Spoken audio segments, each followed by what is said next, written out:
Live, ladies and gentlemen, boys and girls, angels and demons and monsters and serpents, this is Brothers of the Serpent Podcast, and we are coming to you live from the 10 by 10 by 10 Tangent Cube of Science, where we are nestled amongst the dusty bones of an ancient seabed high atop the Everest Plateau, and we have Marty in studio with us. It's been a long time, bro. Yeah. Welcome back, buddy. Welcome Been back. about a year and a half or so since I've been up here. Yeah. So it's great. It's great to, I mean, you know, it's always good to do a show with you, especially on this topic it's been getting crazy out there. So, you know, we started talking about doing this years ago, and I was like, I want to do UFOs on the podcast. And you were in the Discord, and I was like, you seem to know a lot of stuff. How about you do UFO shows with us? I had no idea what it was going to turn into, but this has been fantastic. So it's great to have you back and to have you in studio and doing it live. Cheers. I have my Red Bull because I gotta try to keep up. It's a little off-putting to me to do things that are like not prepared. Yeah. But, you know, there's been so much going on, and I know a lot of people have a lot of questions and stuff, so I figured, hey, let's do it. Yeah, let's do it. Yes. You are prepping the next one, right? How far? Oh, yeah. How far along are you? What's the due date for the next fully prepared Marty-sode? Yeah, the problem is at the end of the year I get pretty busy. You got a lot of things going on at, you know, my real job, real work. So I would venture to bet we're going to probably hit part 4 maybe in maybe February, because I'll be traveling a lot in January. We'll be in Egypt. And you'll be in Egypt, so you bought me some more time. It's going to be March.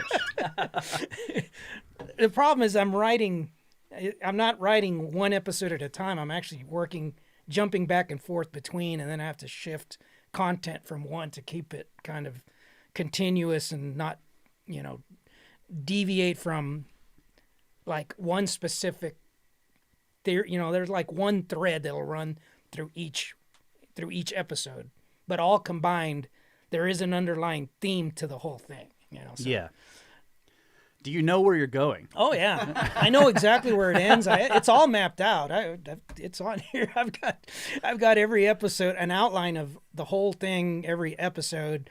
But what's happened for the last couple of them is, you know how it is. You go down a rabbit hole, and that splits off, and then what happens is they start growing, so the outline has to be modified, and it ends up pushing some content on to the next episode, so they're getting pushed back, and so you start spawning new episodes at the end, you know. So I'll buy you a ball of red string for Christmas. Yeah, so absolutely. that you can expand the thing on your board. We got to get a picture of you like Yes. this, Yeah. with the outline behind you on a whiteboard. The underlying theme of this, you know, I've sort of had kept it under the, you know, close to my chest there for a while.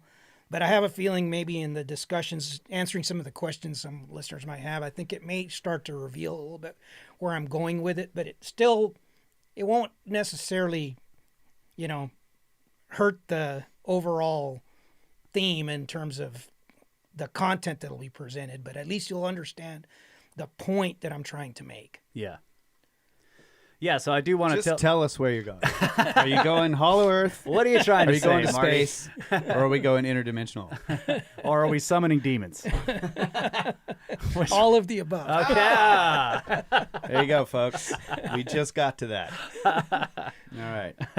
Yeah, so I want to open it up to the chat. By the way, I see Jeff in there, Troy, Frank. It's great to see you guys in there. Dub, Howdy. Sam. Yeah, so I want to tell you guys, you know, Marty's here for questions. So you got questions, post them in the chat. We're watching. We'll try to keep track of it, and maybe you'll get your own chance to be told. We'll get to that later. So one of the things you told us to do was to listen to this Grusch interview on Rogan for this episode. I listened to the whole thing. I actually started it again. It is a fantastic interview. It's much better than the one you had us listen to before. What was that? The other one was with Jesse Michaels. Yeah, okay. Yeah. Man, it was good. And the point you made was that, you know, in a long-form 3-hour interview like that, for him to go in there and just be quick on the answers. And I mean, obviously there were plenty of times where he was like, I'm not going to tell you that, or I'm not going to give you specifics, which is, I don't know. It was interesting to me. I've seen a lot of people comment on this guy, like how annoying this is. Like, is he a whistleblower or not? Like, why isn't he just telling us everything? But while he was doing it on Rogan's show, I started to get the picture that he's trying to do a very specific thing with his, whistleblowing, which is that he's saying there's a whole section of this stuff that doesn't have congressional oversight. And he's trying to get it to have congressional oversight. And also, he also says that he has an end goal of like, let's have the public know a lot of this stuff. So he's trying to, it seems like what he was saying is that he's trying to get this information out there to get questions to be asked, but he's also trying not to go to jail. And to expose, yes, go to jail, but also he doesn't want to actually expose certain means and methods and people in the intelligence agencies, or give information to foreign intelligence agencies that they may not have had. Yeah, that would like jeopardize specific national numbers security. that would make them say, "Oh, well, we missed some things. Let's go look for this stuff we missed." So that was cool. I found that interesting too. That was enlightening. But I don't know. The guy it's hard to trust him. Maybe not just him, but it's like, could he be like, could somebody be like tricking him? It would be, obviously it would be a wildly detailed thing to do. They'd have to do, because he was able to connect dots across various different things. And he's like, I know, because I would see something and it would match up with some other thing that was completely unrelated that he had been told.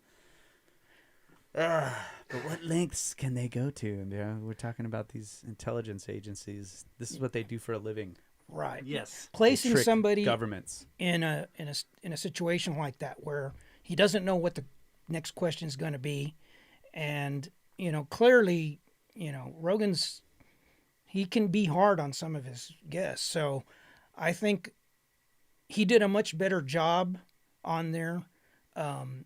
His responses were quick.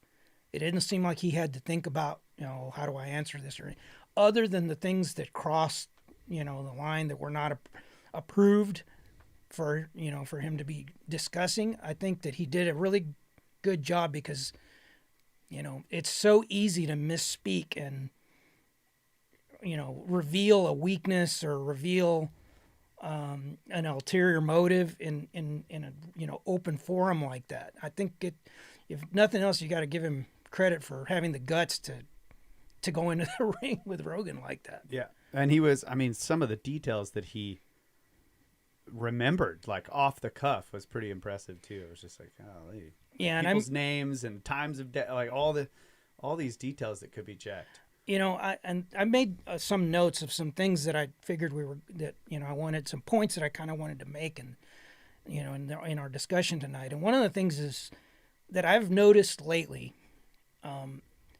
is that every time somebody new turns up on the scene, and we've seen this numerous times with who's the latest face of disclosure or anything, that there's like this knee-jerk reaction right away. Oh, it's a psyop. It's a psyop. Like a lot of times I get the impression, because, we even saw this even just today, but I get the impression that they've reached a point where they won't even give it the benefit of, they won't even listen. It's like ufological nihilism. Everything is a psyop. And they don't, and my perspective is that you can't just discount something and not listen.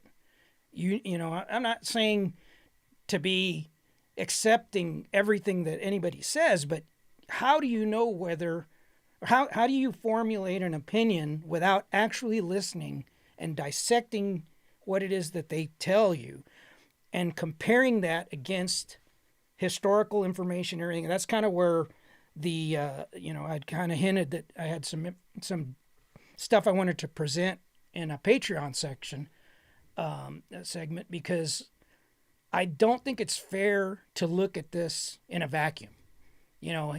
Grusch has made some admittedly wild claims, but I always look at things as like, is there a pattern here? Is there something that we can, put this up against and see whether it jives with information that has been out there. And I think you might be surprised with some information that's just been sitting on the shelf that kind of gets forgotten. And, we're all guilty of that. Sometimes we, things at the time may not seem significant, again, because it's just this little isolated piece of information. It's just, anecdotal, I did this or I saw this, and it doesn't amount to much. But again, you plug that into the big picture, and sometimes it starts to look different. Mm-hmm. Yeah. That's cool. Well, I have to admit that the first time I heard him, I can't remember what it was, if it was congressional hearings or whatever. I don't remember. I was hearing sound bites of him, and I was just like, I do not trust this guy at all. But listening to the Rogan interview, Spook. like he, I mean, I still have my doubts, but at the same time, he came across a lot better. Yeah. That's what I thought too. I feel was like this is much better. And, so either he's gotten good at it, or this was a good interview and, he was more relaxed, which is interesting. Yeah, he definitely knows this stuff inside He and knows out. his stuff, yeah. There was... He's a spook. Yeah, and he says it in there. He was like, yeah, man, I was interested in astronomy and physics or whatever, but I became a spook for the government, right? Yeah. So I'm like, okay. And again, I thought again of Walter Bosley. We had him on the show, and he's like, hey, man, you get high up in these intel agencies, and all these dudes are interested in this stuff. The UFOs, the ancient connection with the aliens and the UFOs, and lost civilizations and lost tech. They're all interested in it. We should be spooks. Yeah. What are we doing? What are we doing with our lives, Marty? And it was interesting he brought up, Randall as well. Yeah, Randall and Graham. And he dropped a hint about, he's like, I was bored during COVID. I was watching some Netflix episodes, which I thought was probably a reference to Graham's stuff. Okay, we've already got some comments and questions. And yeah, just so people know, thank you for the Super Chats. I will try to keep track of non-Super Chat questions as well. I'll give that a shot. So you ain't got to pay. You don't have to pay, yeah. Yeah, But if you pay do, we to really ask appreciate it, yeah. Yeah. Well, always appreciate it. Thank you. The Rick, $20, bros. Finally caught y'all live. Big hello from Georgetown, and I love you guys. Thanks for everything. Oh, thank you. Appreciate you. So Sean asks, do you plan on going to the Bledsoe house ever? My wife really wants to meet Chris Bledsoe, and so given the opportunity, that I would probably accept. But just doing, if you know anything about this, you would be aware of the fact that things are not always sometimes you come away with stuff. There are some documented cases of Bob McGuire visiting him, and oh, you mean getting hitchhikers? Yeah. He was warned that he was going to take things home with him, and it did. He had odd, raining inside of his house and things. Really strange things. And it's funny to hear, you hear a scientist saying, these things happened. They really did, Yeah. Okay, so the answer is a maybe. Okay, so John Hernandez asks, what are your thoughts on Ashton Forbes and MH370? Yeah. You can give me a sharp object to bash my head against. The edge of the table? Look. I'm going to, yes. You can assault yourself. I don't know. Can I reach that? Get that in my mouth? All right. I'm going to try to answer this to the best of my ability within certain constraints. And I've probably been more open about this in the Discord than what I should have been. But I have to admit, it's somewhat irritating to me when I'm trying to, and granted, I understand that not everybody's going to, who am I to be giving, some insider information or something to that effect, right? So I don't expect people to take me on my word, but I'm suggesting to look at certain aspects of the claims, right? And the arguments for and against seem to be entirely about whether, well, are the orbs, CGI or anything like that? And like, you're jumping way, like that should be a discussion once you've already established a bunch of things before you get to that point. There are some very obvious things that by asking the right questions would be answered, and there would be no point in having all those other discussions. And I know that may not be popular with some people, but I can tell you, most definitively, there are some glaring issues that are not being talked about. And I know this for a fact, that to me, it's end of story. There's no reason to discuss it any further. So Okay. There you go, folks. No reason to discuss it any further. In my opinion. In his opinion. Okay. I know that there was a lot of controversy over some. Can you some give us an analysis. example of the glaring? Sorry to interrupt, but is it too complicated to give a No, quick it's not example? it's not that it's complicated. It's just I can't say how I know. Oh, gotcha. Okay. Got a spook on our hands, folks. All right. Sorry. Fair enough. Right. In other words, there are some rather obvious things that I don't know how nobody's noticed this. Like some things are fairly obvious, and other things should just be like, have you bothered to ask the right questions to the right people whether this thing that alleges to be something is really what it claims to be? And you can get some answers really quick. Okay. All right. Sam Fibro Fox, $10. Says #1 fan. Thank you so much. Let's see. There's a bunch of questions coming in through here. Animator and Fiddler, $10 says, welcome back, Mr. Garza. Thank you. Bruce, $20 beer money for the missing beers. And hello to Marty. Thanks, Bruce. Jeff wants to know what your real job is. Monster trucks. If you ask my wife, it's researching UFOs. Yeah, beyond monster trucks and hotels is what he says on the $5 super chat. Yeah, I'm Thanks, like, Jeff. I got to go to work. And she's like, you can do your research here at the house. Why are you going across town to go sit in your office and do the same thing you do at home?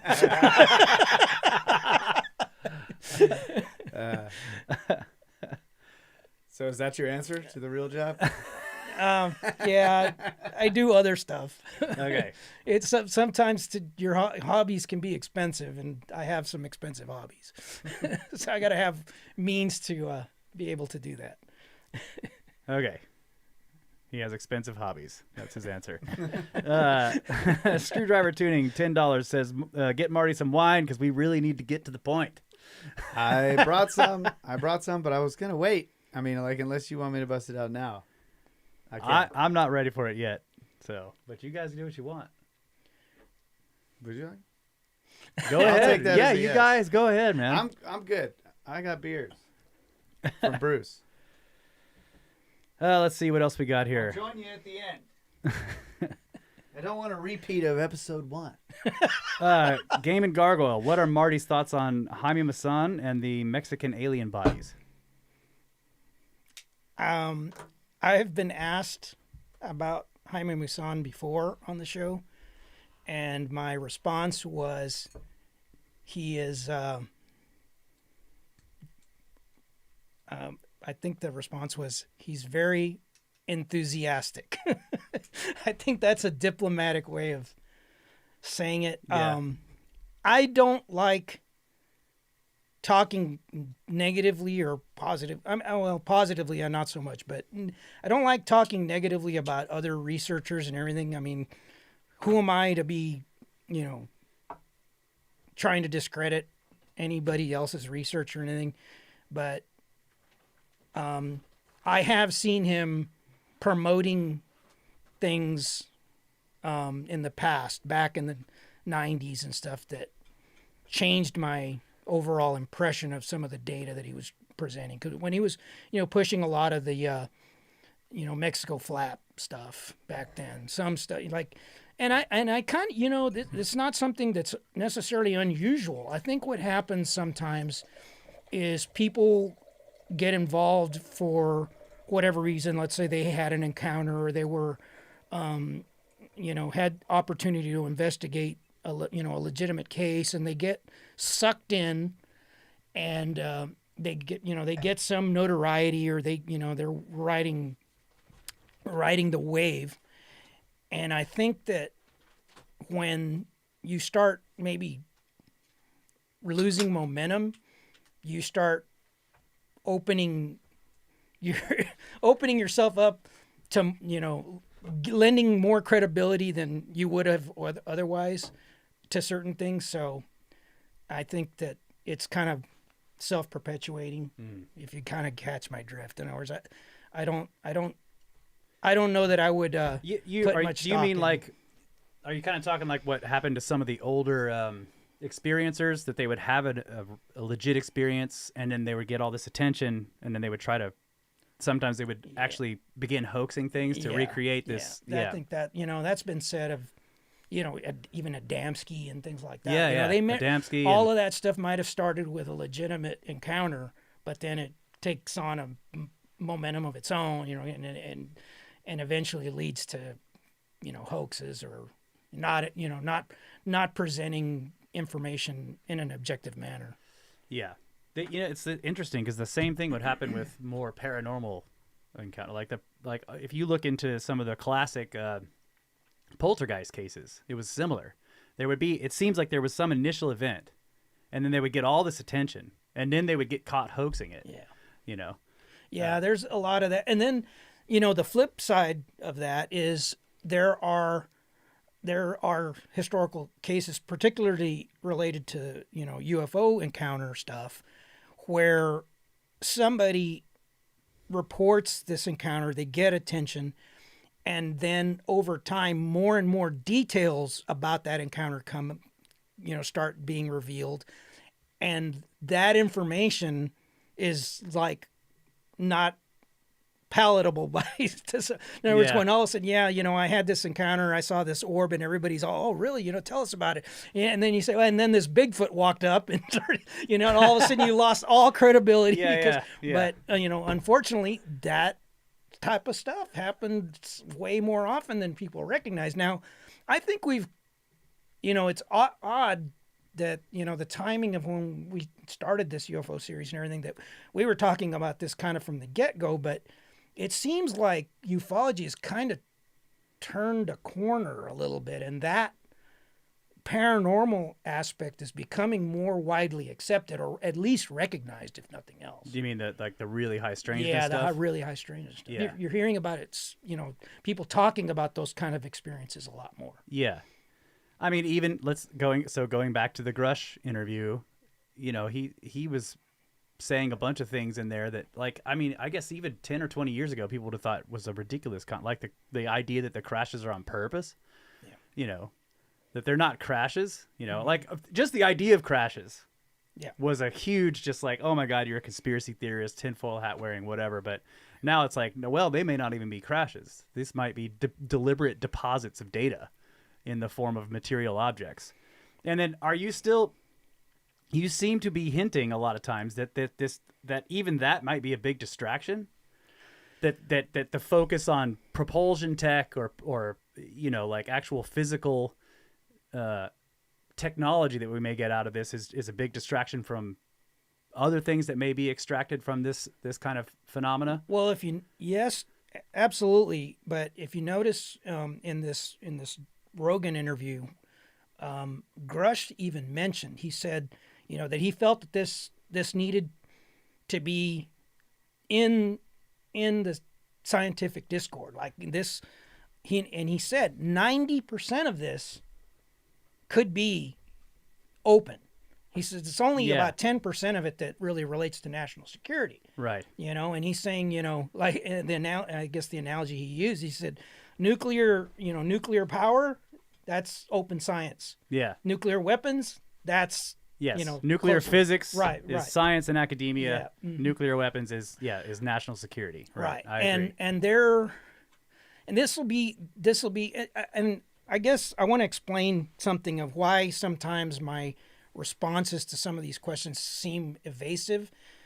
It is just like my natural tendency to not want to say outrageous things. I like to first present the stories that support the outrageous conclusion to not come off as just some loon. You know, I want to go, look, I have reasons to maybe lean towards certain explanations. Do you know which podcast you're on? This is where we make outrageous claims. No, I can respect what you're doing. Your method is good.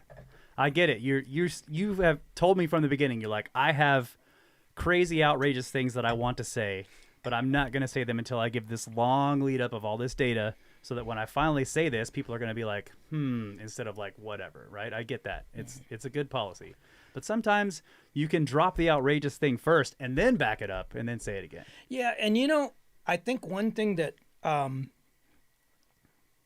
wouldn't say it was off-putting, but it was, people had a hard time understanding what we were doing in our conversation, was that I wasn't telling people what to think. Like, oh, just say it. Like, no, I'm not. I don't want to tell you what to think. I want you to come to your own conclusion. I'm going to present the data, and then you decide. Don't make me come to my own conclusions. Tell me what to think, Marty.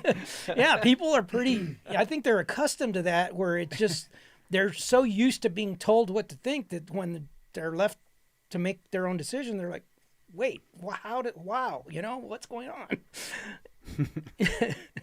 All right, we got tons of questions coming in here and donations. Frank gave $18. Says, for what animator and fiddler said, snakes. Thanks, Frank.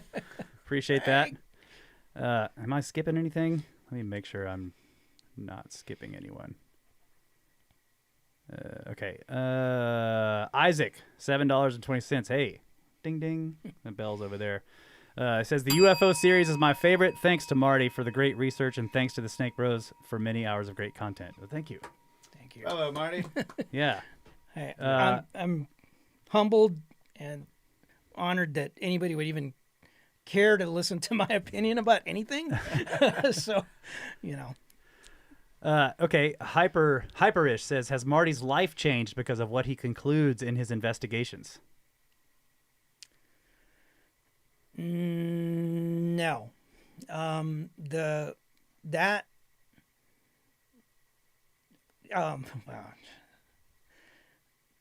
Eventually we'll reach a point where we'll talk about why and how and I reach these conclusions, or where the research stems from. But these are more, it's sort of the other way around. In other words, this is a journey in search of explanations for things I already learned, I guess you could say. I've touched on some experience stuff, but there are other things that, that I know of, and things that I've experienced or been near that led to these kind of questions. Like, for example, the one that I have talked about on the show about, when I was very young, seeing a craft, being awoken and seeing a craft and beings, and then recognizing that from that vantage point, I shouldn't have been able to see what I saw there. Like, it didn't make sense to me. Like, how could this be such a vivid, memory, wide awake seeing this, and then in hindsight, well, several things. One is watching this for a few minutes and going, oh, that's really cool, and then going back to bed as though it was no big deal. Yeah, which seems now I see. Well, that's not unique, right? Right. But then on top of that, like having this false memory thing, and like trying to understand, well, like, how could this be? What is it that I, or was I hallucinating? How is it that I saw something that I know I could not have seen? And trying to reverse engineer that is part of this journey. I just decided I was hallucinating when that stuff happened to me. Yeah, but makes you wonder how. Yeah, I mean, could that? Does that happen often? Do people blow off things? Yeah. The experiences of I had a feeling, or I heard a voice in my head that said don't do this, or those kind of things, and people just write it off as their internal dialogue or whatever, and you're like, are you sure? Yeah. Nope. Not sure anymore. Yeah. Okay, Patty. Hey, Patty. Good to hear from you. She gives $20 and says, Marty, wondering if you have an opinion on Greer and what he does. By the way, I do believe in what Grusch is telling us. Be careful, Marty. Tell her what you really think, though. Why am I getting these questions? Do we seem to have a theme going here? But, well, listen. People want to know who to trust. People. You have become respected by these people for your research and your attention to detail, and they want to know what you think about other people's work. Okay, I'm going to look at this objectively. When I first, heard of CE5, which for those who may not know what that is, that's like contact, like initiating contact, right? Yeah. That Greer was pushing and charging money for, and I thought that was shady. I didn't believe in the concept, or I was very skeptical. Don't you think it seems to be like a type of summoning ritual? I mean, that's right? just it. It wasn't until I started recognizing that and we've talked about this on the show, but it's the intent, right? When you put intent into something, it can be, whether it's in a formal religious ceremony, or if it's, pagan ritual or whatever. In other words, you're putting intention into something, and that seems to be some type of mechanism to make things happen. So applying, like, if that logic, if this is a real thing in these other formats, there's no reason that what he's suggesting might not work. Now, he's made other radical claims, some of which it could be that he is a target of disinformation, because that is definitely a thing. It's a real thing. So you don't know where to draw the line, right? You don't know whether don't believe anything he says, believe part of what he says. The money side is, hey, sometimes you put a bunch of time into something, or you invest time that you could be using for other things into this. Maybe, you deserve some type of financial, reward for it. I don't know. I'm not in that position. I don't make a penny out of this. I don't care to ever do that. When I do publish my book, it has nothing to do with making money from the book. I don't care if it sells 1 copy or 1,000 copies or 10,000. It makes no difference to me. It's all about getting the information out there. That's all. Well, it's going to sell at least one, because I'm going to buy it. Right. So I don't want to use that as the thing to discredit him or anything. It's like I always say, I've said this many times on the show, I've said it in the Discord, it's all data. I don't necessarily go all in on it, nor do I completely ignore it. I have to at least listen. Doesn't mean I buy it all, but I listen.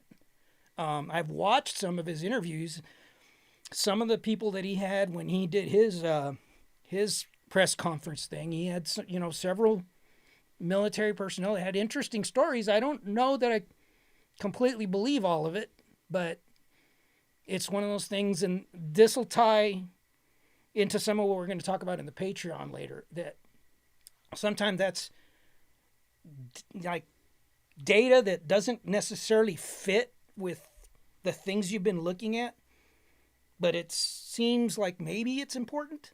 So we're just going to kind of set that to the side and come back to it if we start getting anything that seems like it resonates. So I'm on the fence. I wouldn't necessarily lean either way, I guess, when it comes to him. I don't know if that was last part you said was really interesting. No, it's a detailed answer. It's good.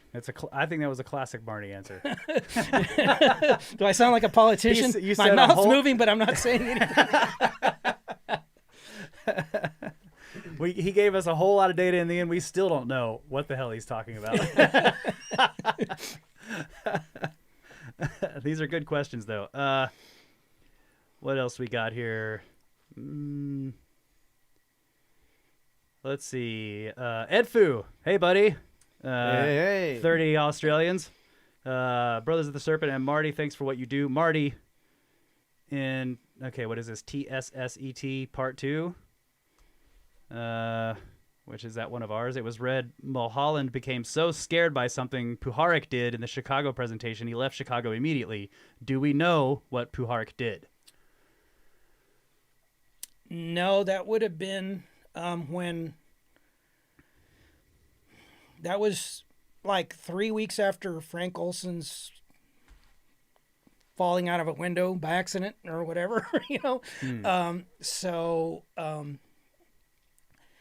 that would have been late 1953, which correlates pretty close with Dorothy Martin's case, which we talked about in Revelations.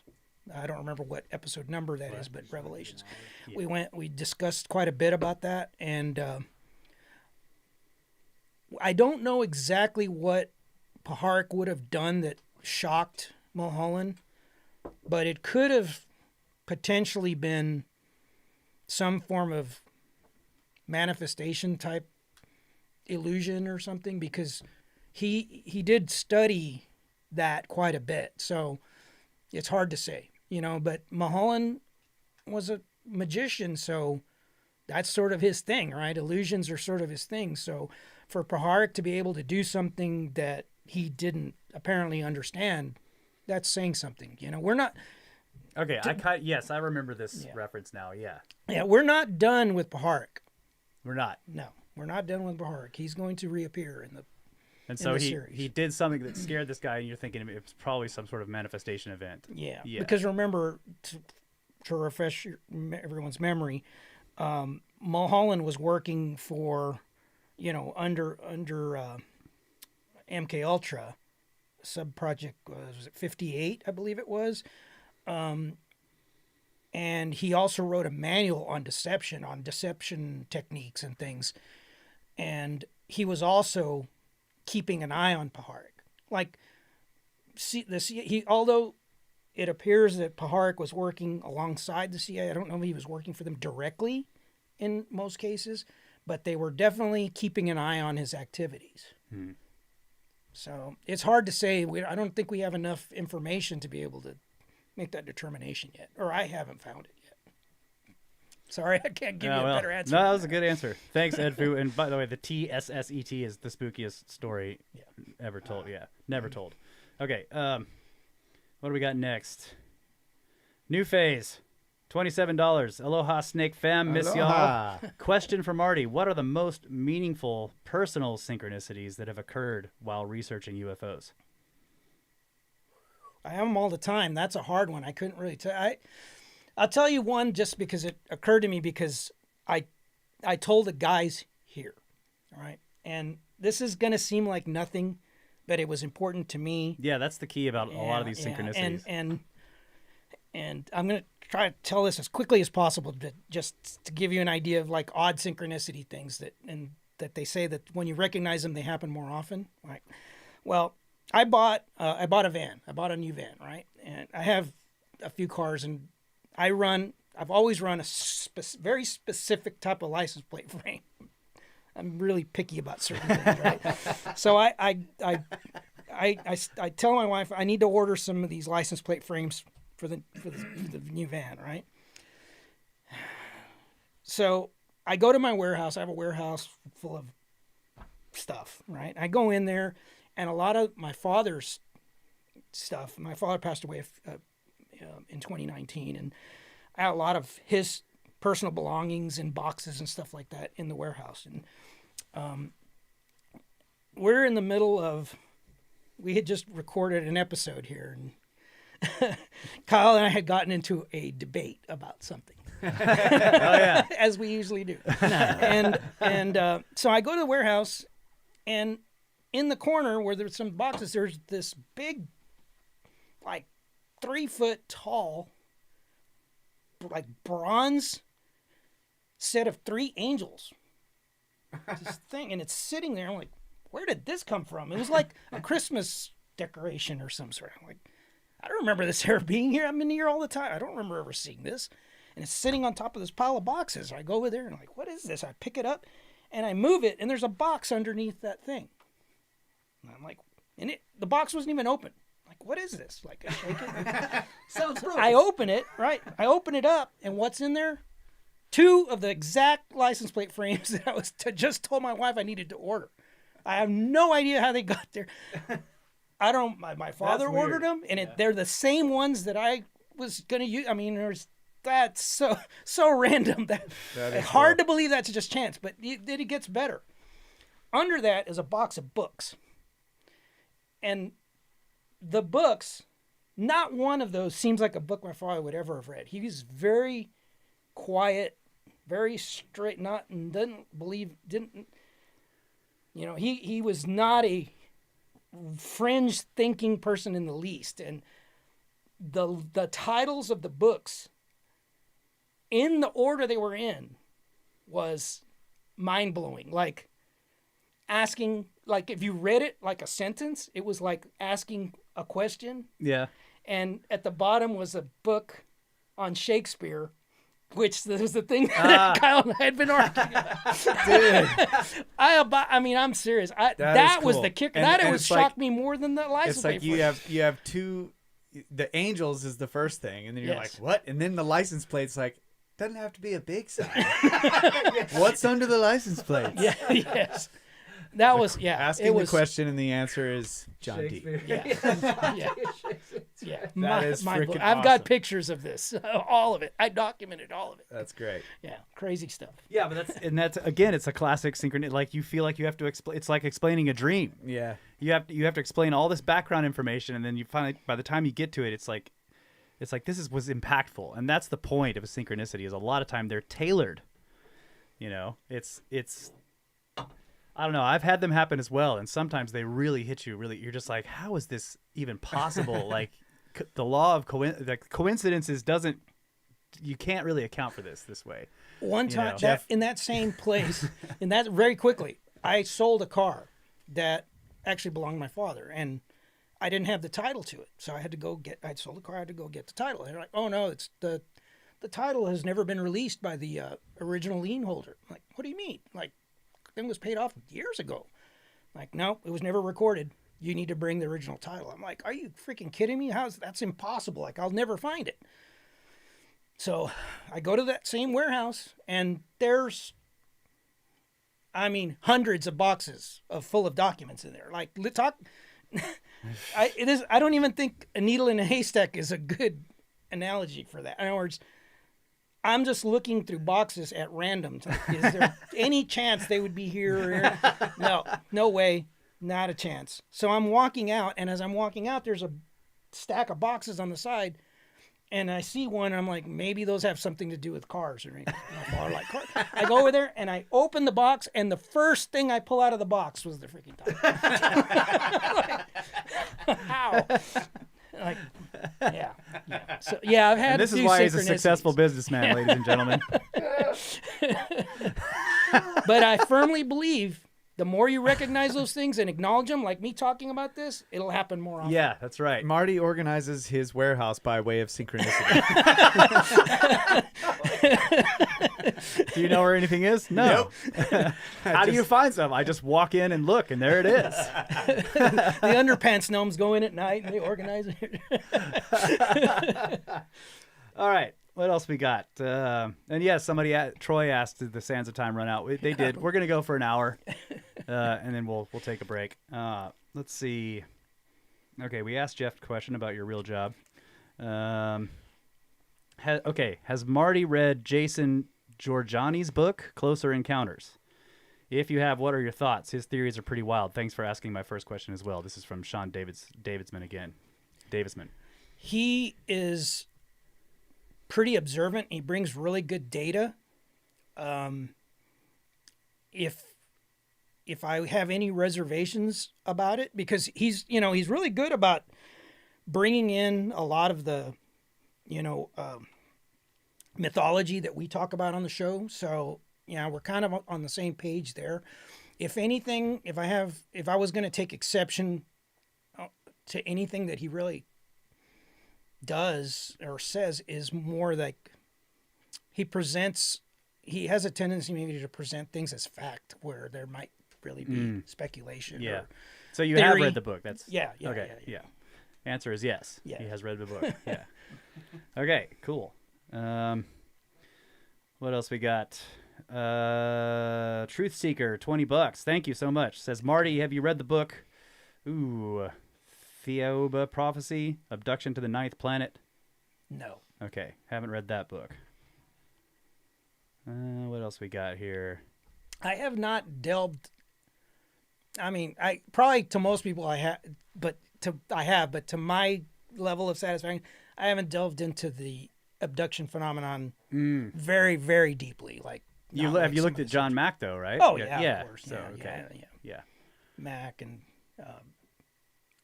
boy, what's his name? Jeez. Oh, yeah. Sometimes I have a tendency to do that. Like all of a sudden, an obvious name will just the other guy, John Mack, and the other guy. Yeah. Okay, Jeff got another question for, and he gives $2. Thanks, Jeff. He says, "What are your personal opinions on Parsons?" As in Jack, I think, right? Personal opinion. In what way? Like, do I believe that he was legitimately doing things and achieving results? Yes. What do I think about him trying to invoke the Antichrist? Not so much. Not on board with that one. But yeah, Not a great moment. Yeah, yeah. But an otherwise stellar career. The guy knew how to throw a party. Yep. But he was a brilliant guy. I think that history has kind of tried to discredit him because of the strangeness surrounding him and his associations and all, but he's the father of American rocketry, and Warner von Braun gave him credit. So I don't think we can really take anything away from his achievements. Yeah, Jeff, can you tell us what you meant specifically, like on his personal opinion about Parsons, and then maybe we can follow up on that. Okay, Base Taz says, "Ask Garza his thoughts on the Bindle tech." I have only seen a little bit of it. Initially, I was not, I wouldn't say skeptical, but I didn't, like, I can only chase so many fringe topics at a time, and I didn't necessarily want to even comment or anything on it, but I have to admit that what I have seen is pretty impressive, and I think that he is, like, it's not, his technology seems not to be what I anticipated.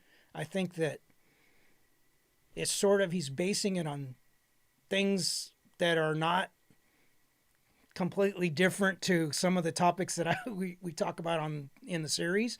In other words, how the information is coming to him and how it has connections to antiquity and stuff. So, I'm watching. I wouldn't say that I'm all in, but yeah, we're watching. Yeah, it's intriguing, and I do find it very interesting. All right. Let's see what else we got here. Brad from the Discord. Okay, so this is from Carl, but he's saying Brad in the Discord is asking, what are Marty's thoughts on the Archangel Michael and his association with the left-hand path? I'm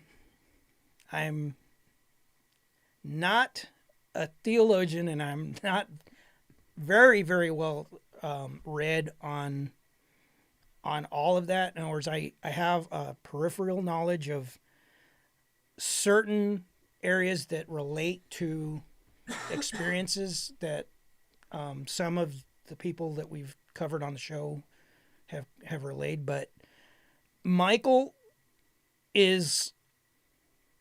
appears to be a form of archetype that is recurring. Like, in other words, if you ask me, do I believe that he is a real thing? Yes, I do. In other words, I think that, interestingly, if you've read Dana Pasulka's, new book, Encounters, she, without giving any spoilers, she relays a story of one of the individuals in her book had Michael appear and had a sword. And if you remember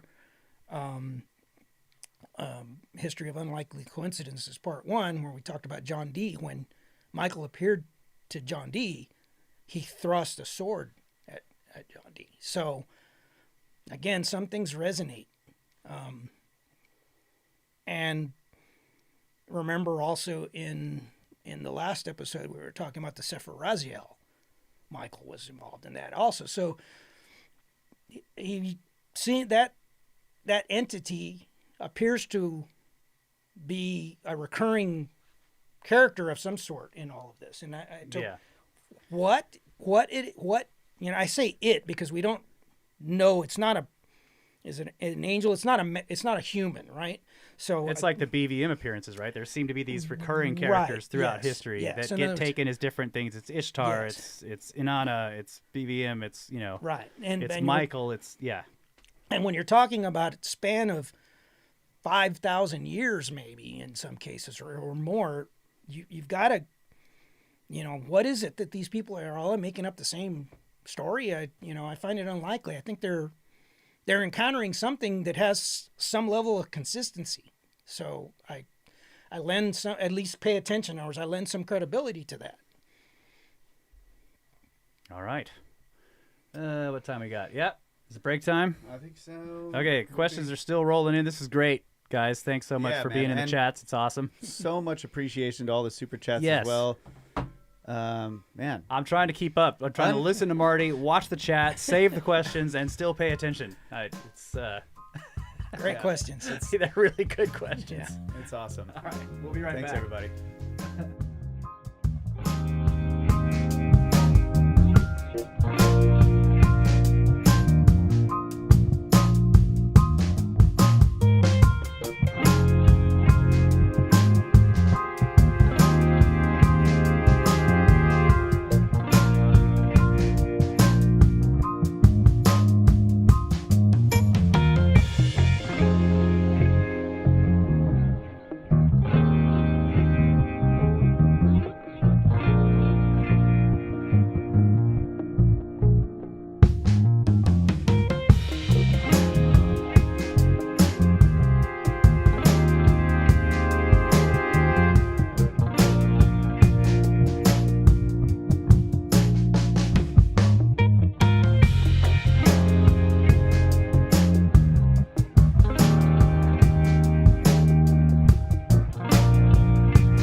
We're back, ladies and gentlemen.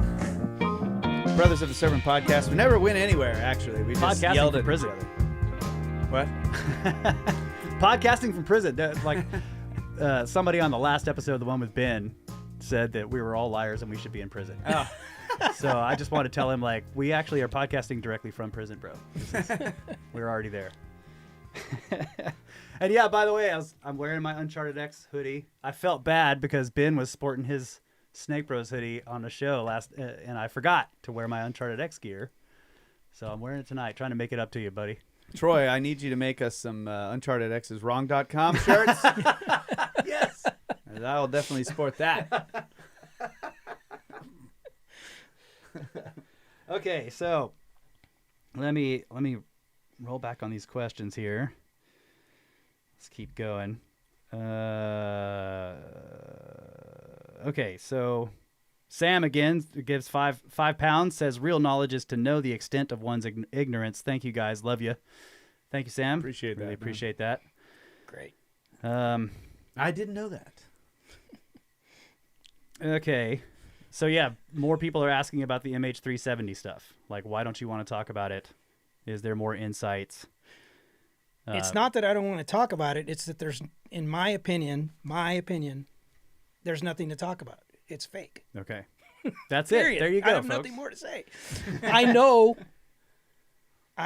it's fake. At least one of the two videos, I'm certain is fake. The other one, I can't. In other words, if one's fake, odds are the other one is too. But if I know for a fact one is fake, that's all I need to know. Okay. I can't tell you why. I've hinted. Go into the Discord for anybody that wants to debate this. Go into the Discord and look at the things that I've said. I can only say so much, but I am pointing people in the right direction of how to determine this, right? So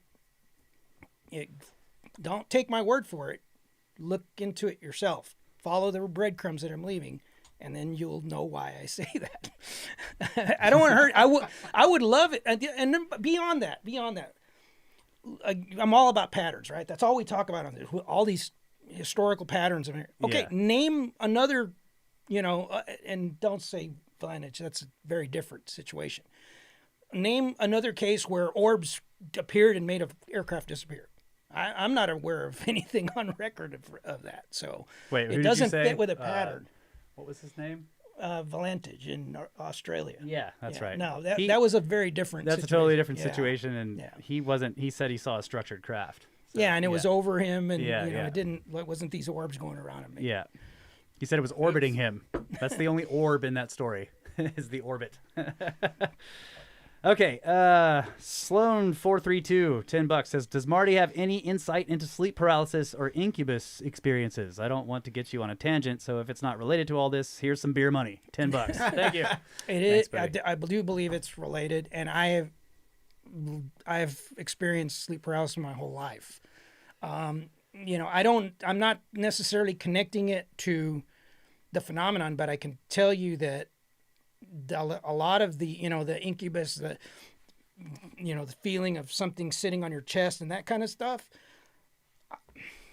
I think there's more to it than the the mainstream explanation for some of this stuff. I think that people too easily write off, because we can mimic an experience in a laboratory, doesn't mean that what these people are experiencing isn't real. In other words, and we talked about this in the Discord, where I'll put this picture of a Ferraro, if anybody's ever seen a Ferraro. It's a Pontiac Fiero with a body kit to make it look like a Ferrari.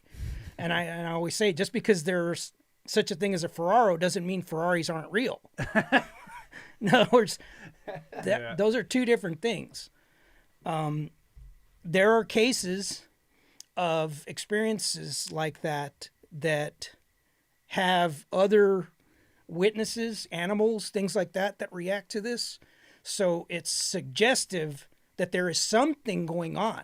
It's not something going on in your brain that's giving you the illusion of a presence or that kind of stuff. No, there appears to be more to it than that. Now, I'm not saying what that is, but maybe it's something related to some of the stuff we're talking about in the current series.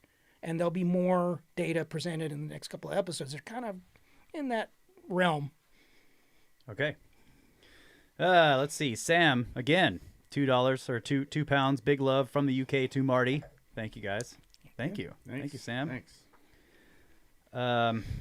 Let's see. We got another question here. Okay, this is from Carl. What is Marty's opinion of the Nag Hammadi library and godlike archetypes creating imperfect universes? Does he think it relevant to a modern interpretation of the phenomena? That's a classic Carl question. Yeah, that is very... There are a lot of parallels between that and even concepts like Scientology. There are, which oddly enough,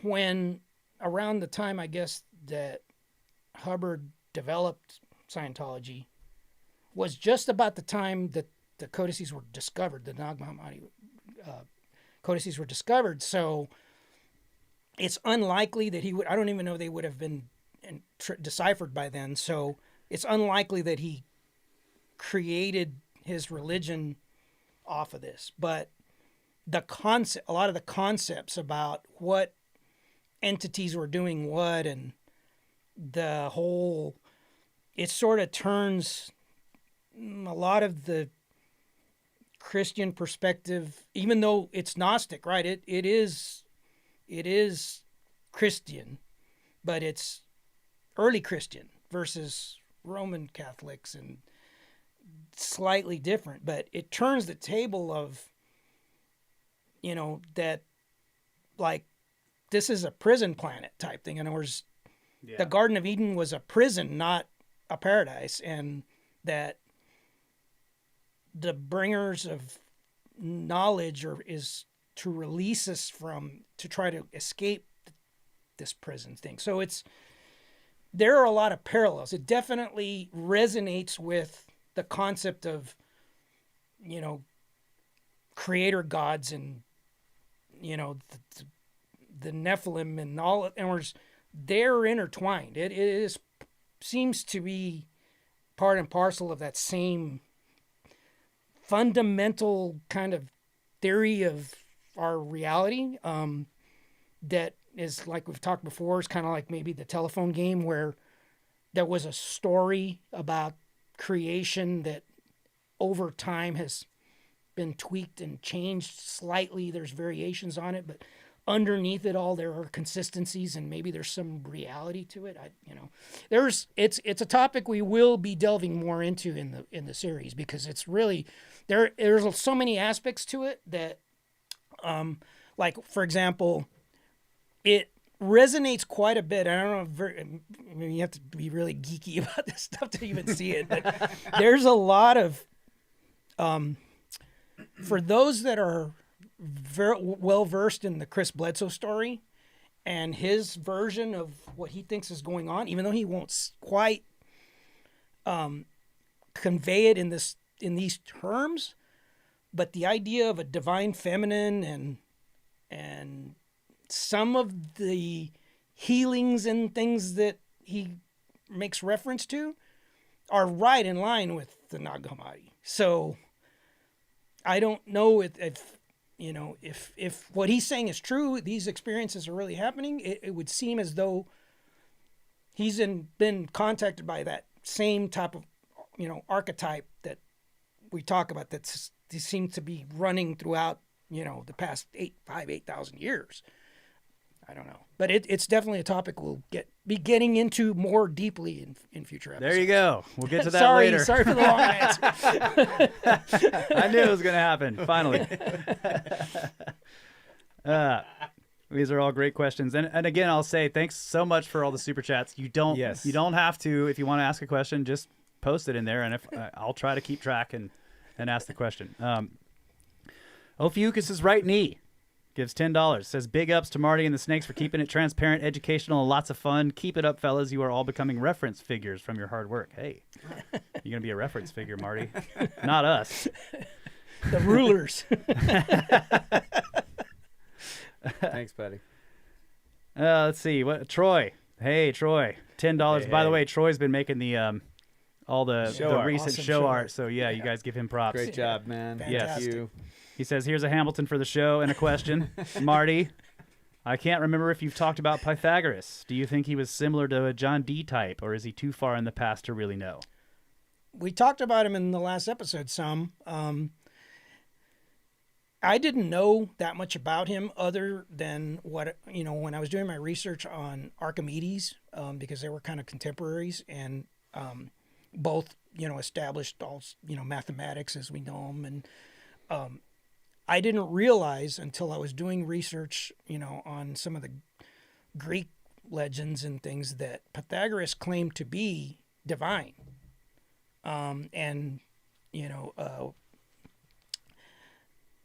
It's something I don't know enough about to be able to speak about, and provide any value, but it is something that I do want to learn more about. He's an interesting character. I spent a lot of time with Archimedes. I don't think I've ever talked about him on the show, but he's somebody very important to me. I've written about him regarding my monster truck stuff, because we don't realize how influential he is in our day-to-day lives. Virtually his inventions are all around us everywhere. So they're so pervasive, they're invisible to us. So, but yeah, I think that's a good question, and something that definitely is an area, for those that have an interest in knowing more. I think that's a really good rabbit hole to dive into. All right.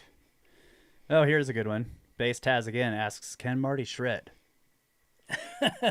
I used to be able to. I've seen those guitars. Yeah, he's got a lot of guitars. I was more of a rhythm guitar. I like, cool rhythms and stuff. I was never much of a lead guitarist. But they look like they could summon demons. Those guitars. I've seen them. That's a great question. After I did an episode with Soraya recently, and after we finished recording for 3.5 hours, we probably spent another hour talking metal. Heavy metal. I bet, yeah. Are you going to do one of his metal shows with him? I'd like to. He's invited me to do it. You should definitely do it, yeah. I always try to give him crap about metal. He's like, what are you talking about? I'm like, look. What? Oh, I'm sorry. Yeah. I try to tell him, like, oh, yeah, do you guys, like, isn't everybody angry and there's all evil? And he's like, what do you mean? We're all very happy people. Yeah. I just think it's great, Marty. It's heavy metal, monster trucks, and aliens, bro. It's just it's a great. Yeah, it's way better than sex, drugs, and rockets. I think you got the right combination there. Okay, Greg, $20 says, Marty, will you eventually cover the Kecksburg incident? Yeah, it probably will come up. It has maybe connections to the Bell, the Nazi Bell. It's been rumored that there's connections. I've studied a lot about the case. I just don't know if there's much I could add to it that would be like that you haven't heard before. That's sort of, you might notice that what I'm trying to do is bring to the show things that you may not have heard on other podcasts, other mainstream stuff. If you can call UFO stuff mainstream, right? Although it's becoming so. But I really want to try to bring stuff you haven't heard of, or a different take on things that you might have heard of, and that kind of stuff. Again, I'm going to throw a reference to what we have coming up in the Patreon. I think it's significant. I think it's something worth donating $1 or whatever just to hear it, because it's important. I think it's really cool. I found it fascinating myself.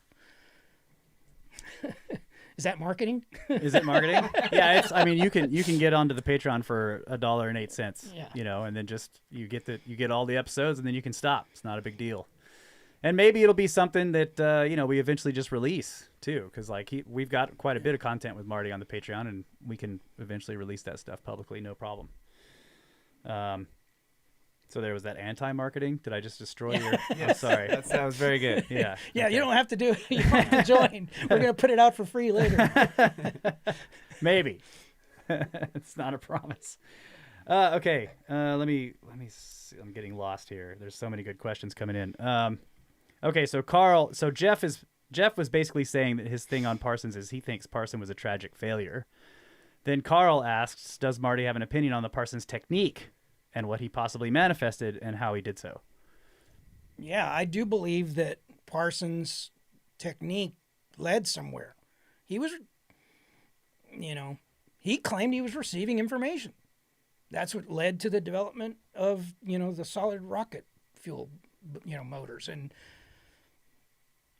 I think there's more. I think, if there's any truth to the whole Collins Elite story that Nick Redfern and Ray Boucher tell, there's more there than the public knows. And we know, well, they claim that the members, multiple members that were interviewed, not all of them named, but made reference to documents that are out there somewhere that might have a lot of more detail than things that things we've never heard about. He was definitely of great concern to the intelligence community. So I definitely lend credibility to, if anybody that has any interest in that occult side of I know maybe not everybody associates it with UFOs, but there are connections, right? And Strange Angels, pretty fascinating book, and he was a really interesting character, and even the TV show, I have to say I enjoyed it, and they some of the characters were, multiple characters would be represented on the show as one person, and I understand they needed to make it understandable to the general public, but it's actually very well done. If you haven't seen it, it's worth watching. All right. Okay. All right. Moving on here. Where am I at? Sorry if I'm rambling. No, it's good. I apologize if I'm not appearing to pay attention to you because I'm trying to keep track of what's happening. I'm trying to look at the audience Talk to and Kyle. figure they're It's watching hard. us. Kyle can I'm listen to you. looking at you. I'm trying to ignore them, but that's also hard. Okay. Okay, this is a great. James, $10. Thank you, James. Says, what are your top 5 books or thereabouts to get someone started on the UFO topic? Passport to Begonia. Yeah, for sure. Messengers of Deception. Oh yeah. I think American Cosmic is definitely up there. The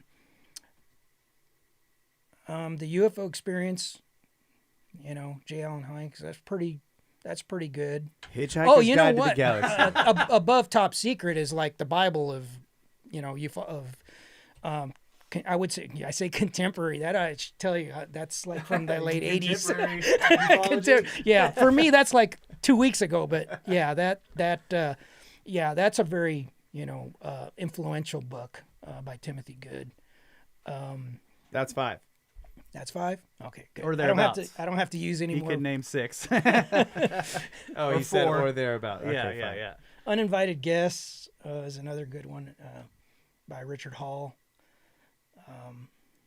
What about Communion? I mean, that one's like classic, but is it a good one? Do you think? It's not a good intro book for okay. somebody. Okay, yeah. It It is might an give abduction 'em- book, right? Yeah, Sort of, yeah. and it's odd even at that. It's not. Okay. It's not like cut and dry simple. Yeah. There's Okay. All right. Well, that was a good question. Next one here. Okay, so Sean Davisman, what's up with crop circles? I feel like no one takes them seriously, even though they happen all over the planet. Thanks again for the opportunity to ask all these questions. It's a good question. I love crop circles, and actually Ben went and visited some. He was in the UK at the right time when he went to he went there to tour with Hugh Newman, and they went to Stonehenge, and of course Hugh took him to some crop circles that were freshly formed, and I think was he telling us that he's got some thoughts about it. Like clearly, I think at this point, and this is I'm not taking over your stuff here, but in my opinion, at this point, the vast majority of them are made by people, but there's still some weird ones. I don't know if that means they're not made by people, but some of them are weird in multiple ways. Like they're too big, they appear too fast. No one saw anything. It's like I have a hard time believing that 100 ninjas went out into the field and made a crop circle in 4 hours, and the farmers didn't notice, and there were no lights, and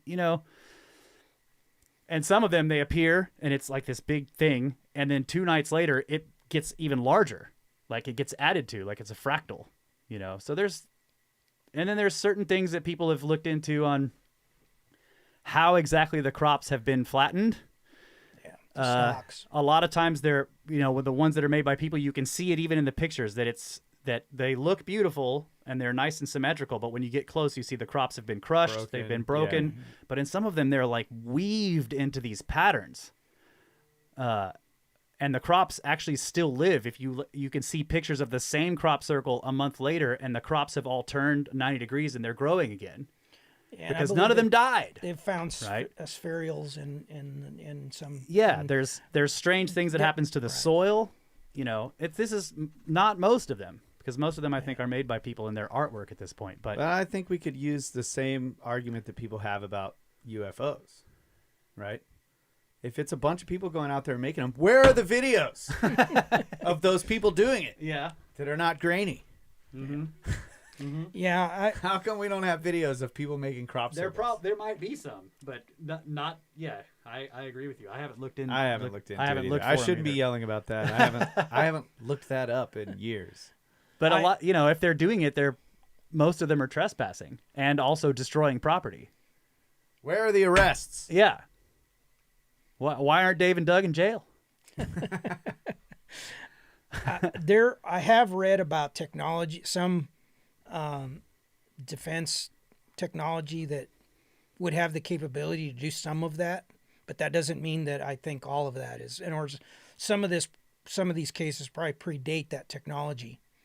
So I think it's a mix. It's like the UFO phenomenon that, you know, 95% of it is prosaic, or there may be alternate explanations for, but there's a small core percentage that there's some legitimate, you know, phenomenon there that is unexplainable. The idea that it's a result of some strange tech testing I think it's cool, you know, but they kind of go back a little far for that. But it again becomes the same as the UFO question. It's like, this is all military stuff, but they're a little too old for it to be explained by military stuff. So probably now it's a mix of those things, right? But then you have to ask the question, well, why is the British military making crop circles in people's fields? It's the same question about cattle mutilations, right? Yeah, absolutely. They're very, very similar. That there are definitely, you know, defense-related incidents, and then there are cases that are completely unexplainable. Some of the stuff that has been reported, like at Colorado Ranch and at Skinwalker, you know, they've had mutilations that occurred within minutes, at close proximity to researchers that were there that didn't hear or see anything. And so some of it is definitely anomalous. Wine's kicking in. Yeah. So pour the man another glass. Yeah. I know. Based Taz has been telling me to top you up. This is a good one right here by Animator and Fiddler. Any video of people trampling the corn or barley or wheat are bound to be grainy. Grainy. Hey. That's excellent work. Wow. Best observation Two of the finger night. guns for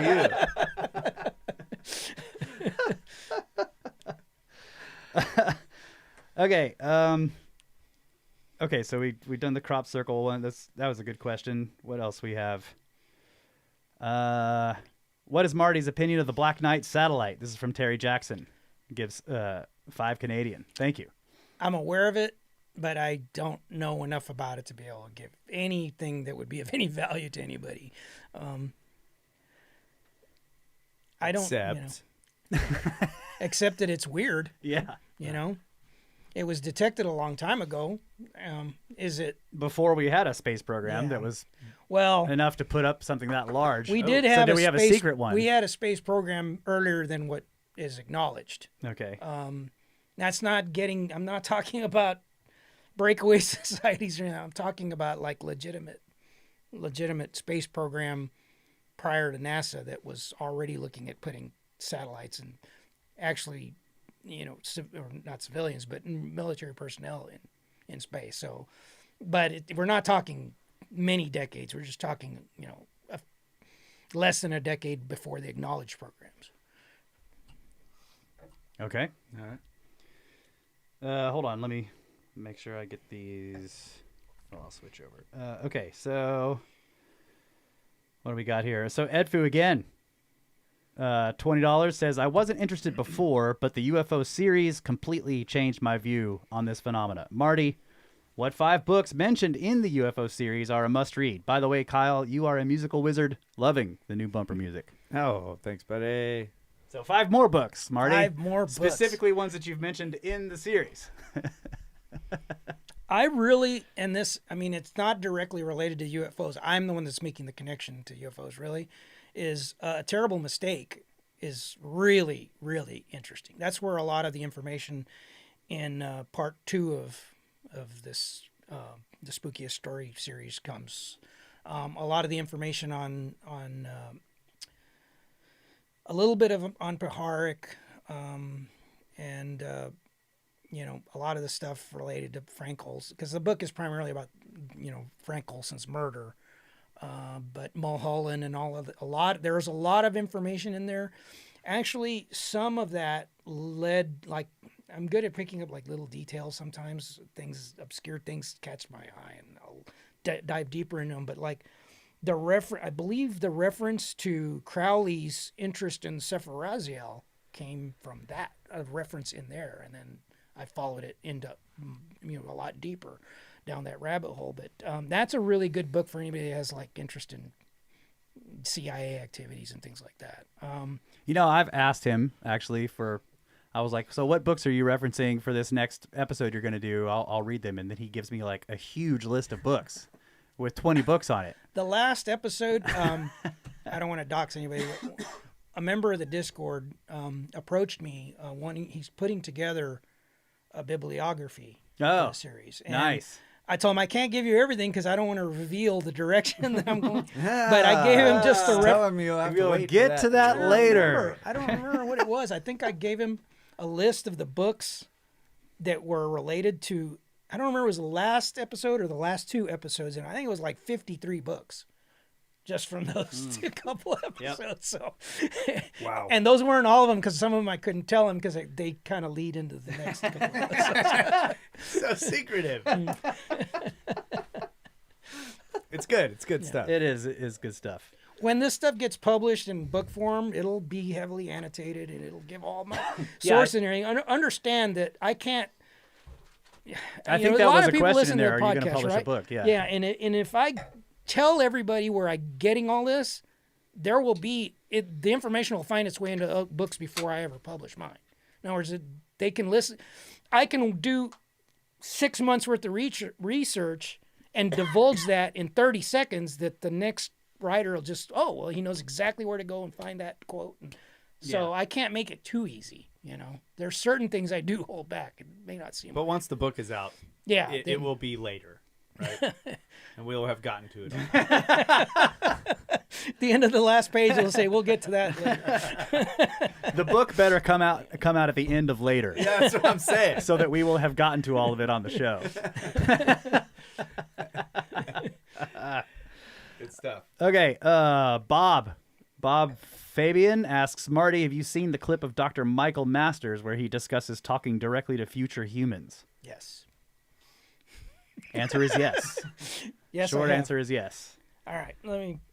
I've got some notes about that. Okay.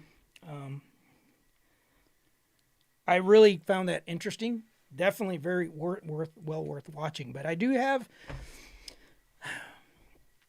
I have a little bit of problem with the interpretation. In other words, I completely believe that what he's saying is 100% accurate in terms of his experiences, right? But the interpretation might be not.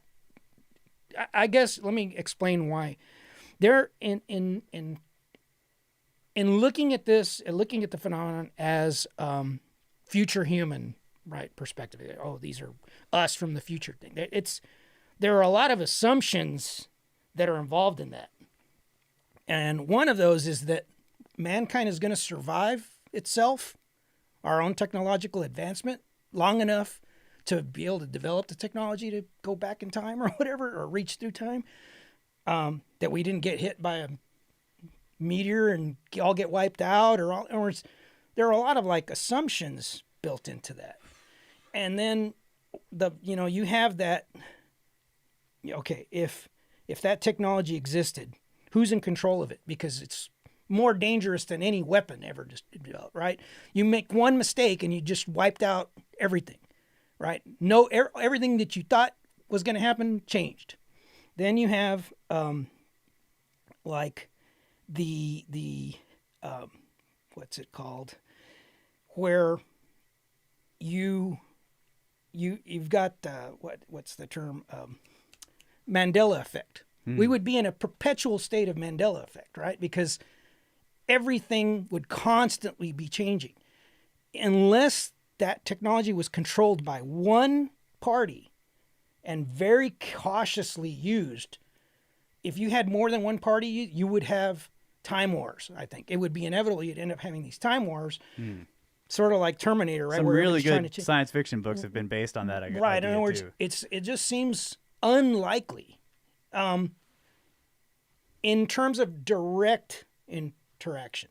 Now, indirect interaction in other ways, maybe. But it seems to me that even if the technology was developed, it wouldn't be employed in the way that we perceive the phenomenon. Like UFO, like real experiences they happen.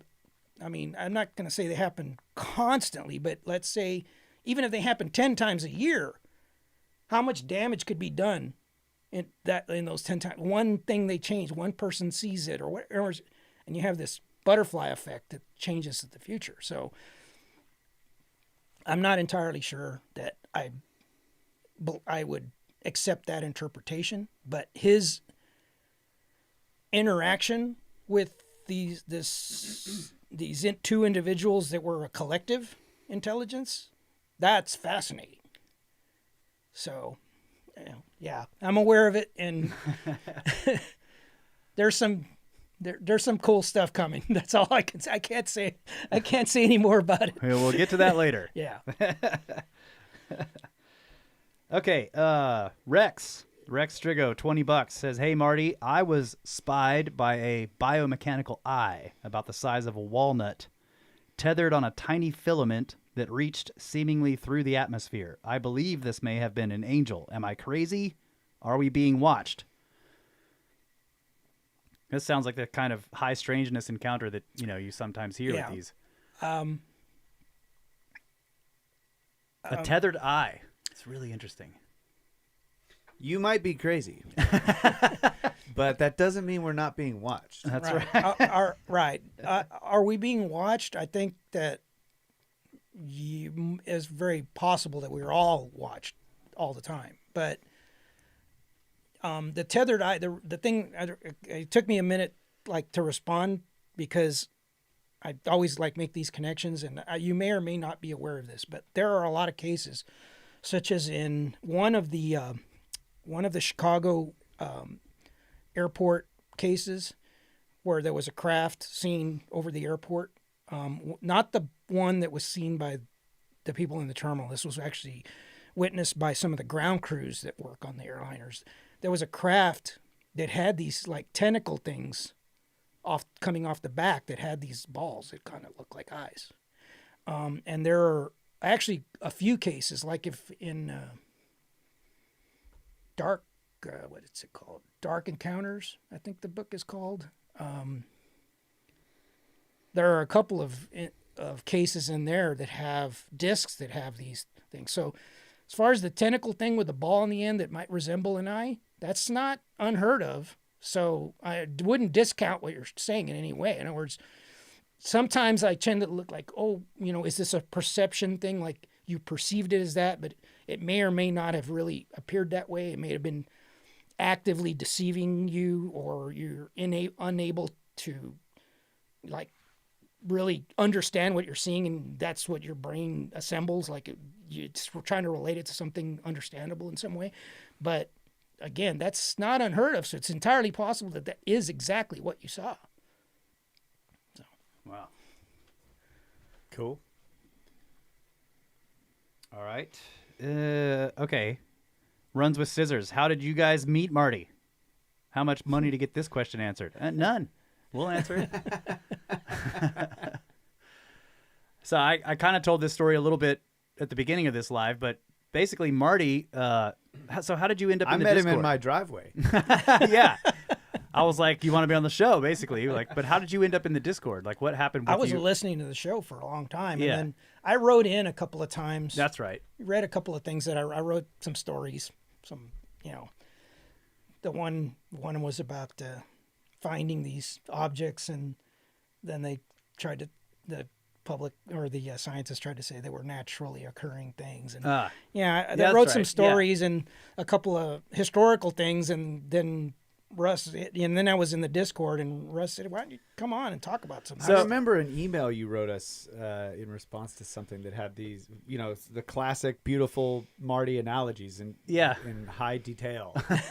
Yes. Reading those emails on the show, I was like, man, this guy's a good writer. Yeah, that's right. Kyle was like, damn. this guy's a good author. Yeah, so we read a couple of his emails, but he was also in the Discord in the early days, pretty early days, and I had noticed that he seemed to be, at least in my opinion, knowledgeable on the UFO topic. Like he would chime in on the ancient stuff or whatever, but whenever the concept of UFOs or aliens or anything came up, like he just was, I mean, he knew all these references and he was dropping names and then eventually people asked him and he was like, well, I used to moderate some things and he's been involved in it for a long time. And then Kyle and I were discussing, I was like, I would like to get into this topic on the show. Kyle has never really looked into it, but I have, and I was fascinated by it. And so I was like, well, let's get Marty. Yeah. Let's get this guy from the Discord if he'll come on the show because he knows a lot of stuff. And I asked him, and he said yes, and here we are. So and I was like, dude, I'm finally going to learn about Roswell. and we still haven't learned about Roswell. 30 hours in, and I'm like, what are we freaking talking about? No. But we didn't we agree that we were gonna do a show, classic cases show, like the classic cases. Yeah, that would still be fun. Yeah, I do plan. I have put some stuff together related to that. But one thing I want to add to this story of how we kind of got on, together on this, is you asked me to come on and do this, and I was still reluctant to talk about this. The high strangeness stuff. So the first few episodes are very... It was government stuff. Right. Yeah, it was. They're a little more on the nuts and bolts side of this. In other words, I was more reserved on what I would comment on and everything. But it was only through our off-air interactions where we started delving more... Because, I have a tremendous... I mean, that's actually what drew me in, is the interest in all the, mythology and Egypt and all these other things that, I was aware of the overlaps, but it wasn't something I was talking about. But then from our conversations, they were totally, oh yeah. We riffed off each other on that. And it gave me more confidence or the comfort to be able to delve into them a little bit on the show. And then once we started talking about it, we got good reaction from it, and we went from, it's evolved into this. That's crazy right. He told me when I first asked him, he was like, well, I've been on shows, but I've always only talked about, trucks and engines and and he's like, so I've done podcasts and I've done interviews on radio and stuff before. But he's like, but I've never talked about this stuff. And, I'm like, bro, but you know so much. Come on. And so he kind of tentatively agreed, and then I guess you worked on that first episode for a long time, and I was like, it's just a conversation. It's chill. It's not live. It's just, we're going to record it. If you hate it, when we're done, we can do something else. And then he shows up and he's got his laptop and he's got all these papers and he's like fully prepared to read a document on the show. And I'm like, oh, okay. He's serious.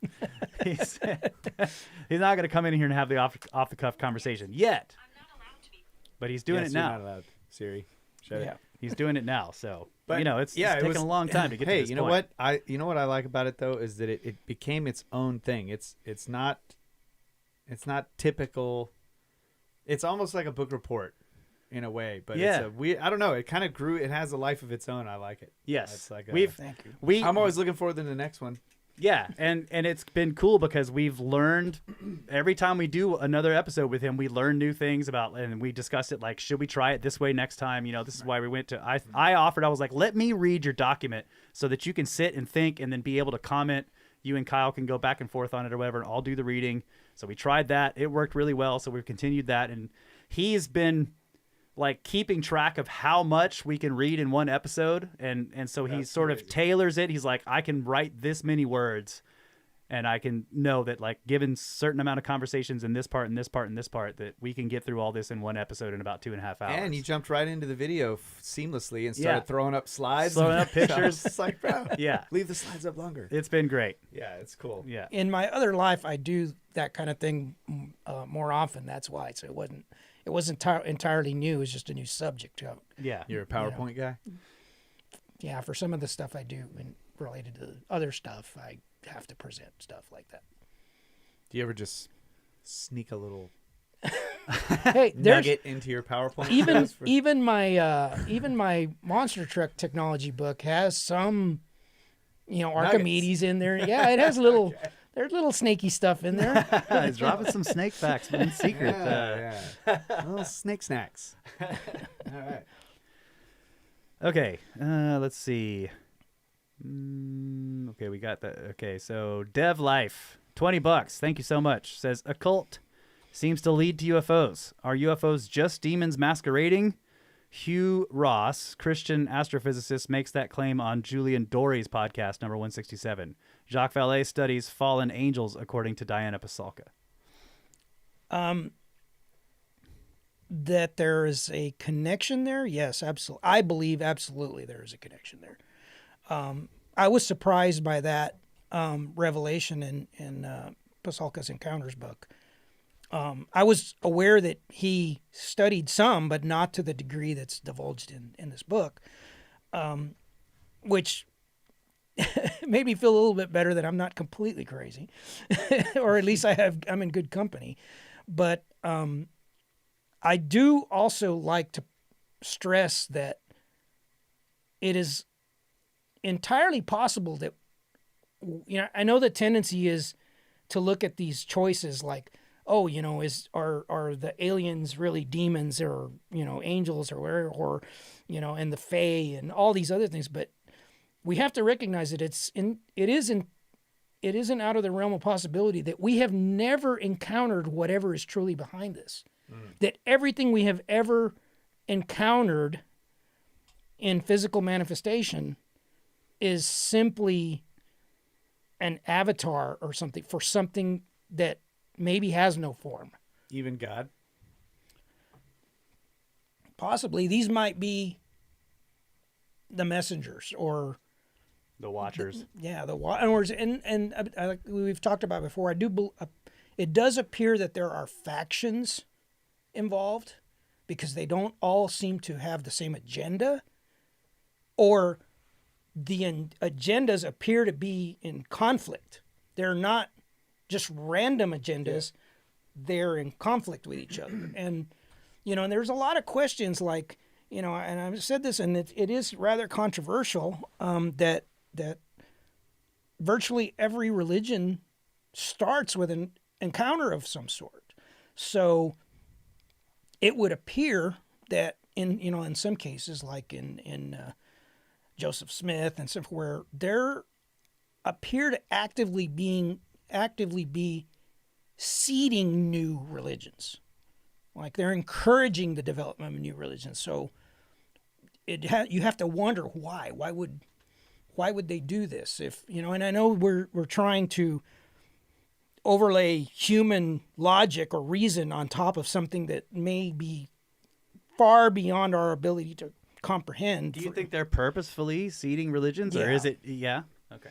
I've wondered about that on occasion. I'm like, is this some attempt at communication that gets turned into a religion, but that may not be their actual goal?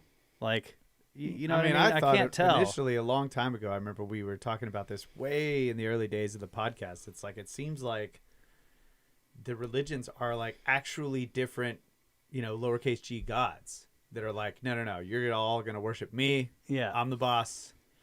Don't worship these other That's actually quote unquote gods. These other douchebags. And so then the whole point was those other guys are douchebags. Yeah. Worship me. And then we had the term hurling humans. It was like that was the whole point. They were just like building armies Yeah. That ties to the Nag Hammadi stuff we were talking about earlier. But that can't be the full story either, because, you know, like Bramley talks about, like a lot of the beginnings of these, in many of the beginnings of these movements that become religions have very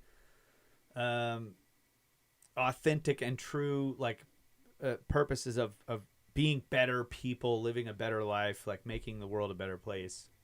They get corrupted, right? Because they are powerful. So I don't know. It's complicated. Yeah, the thing is, in some cases, those good intentions, they normally, you know, appear in some of, and if you go back to like the Revelations episode where I kind of covered, that was trying to cover various versions of this contact.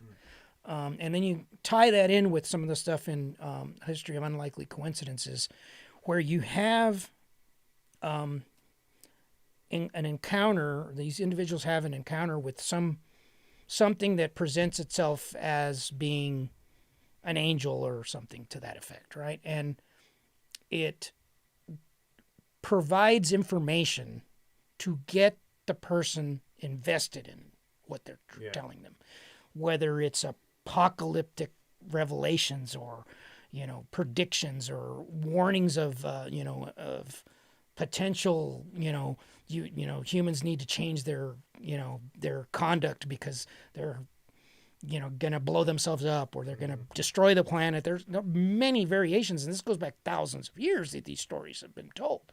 So, but they never quite pan out.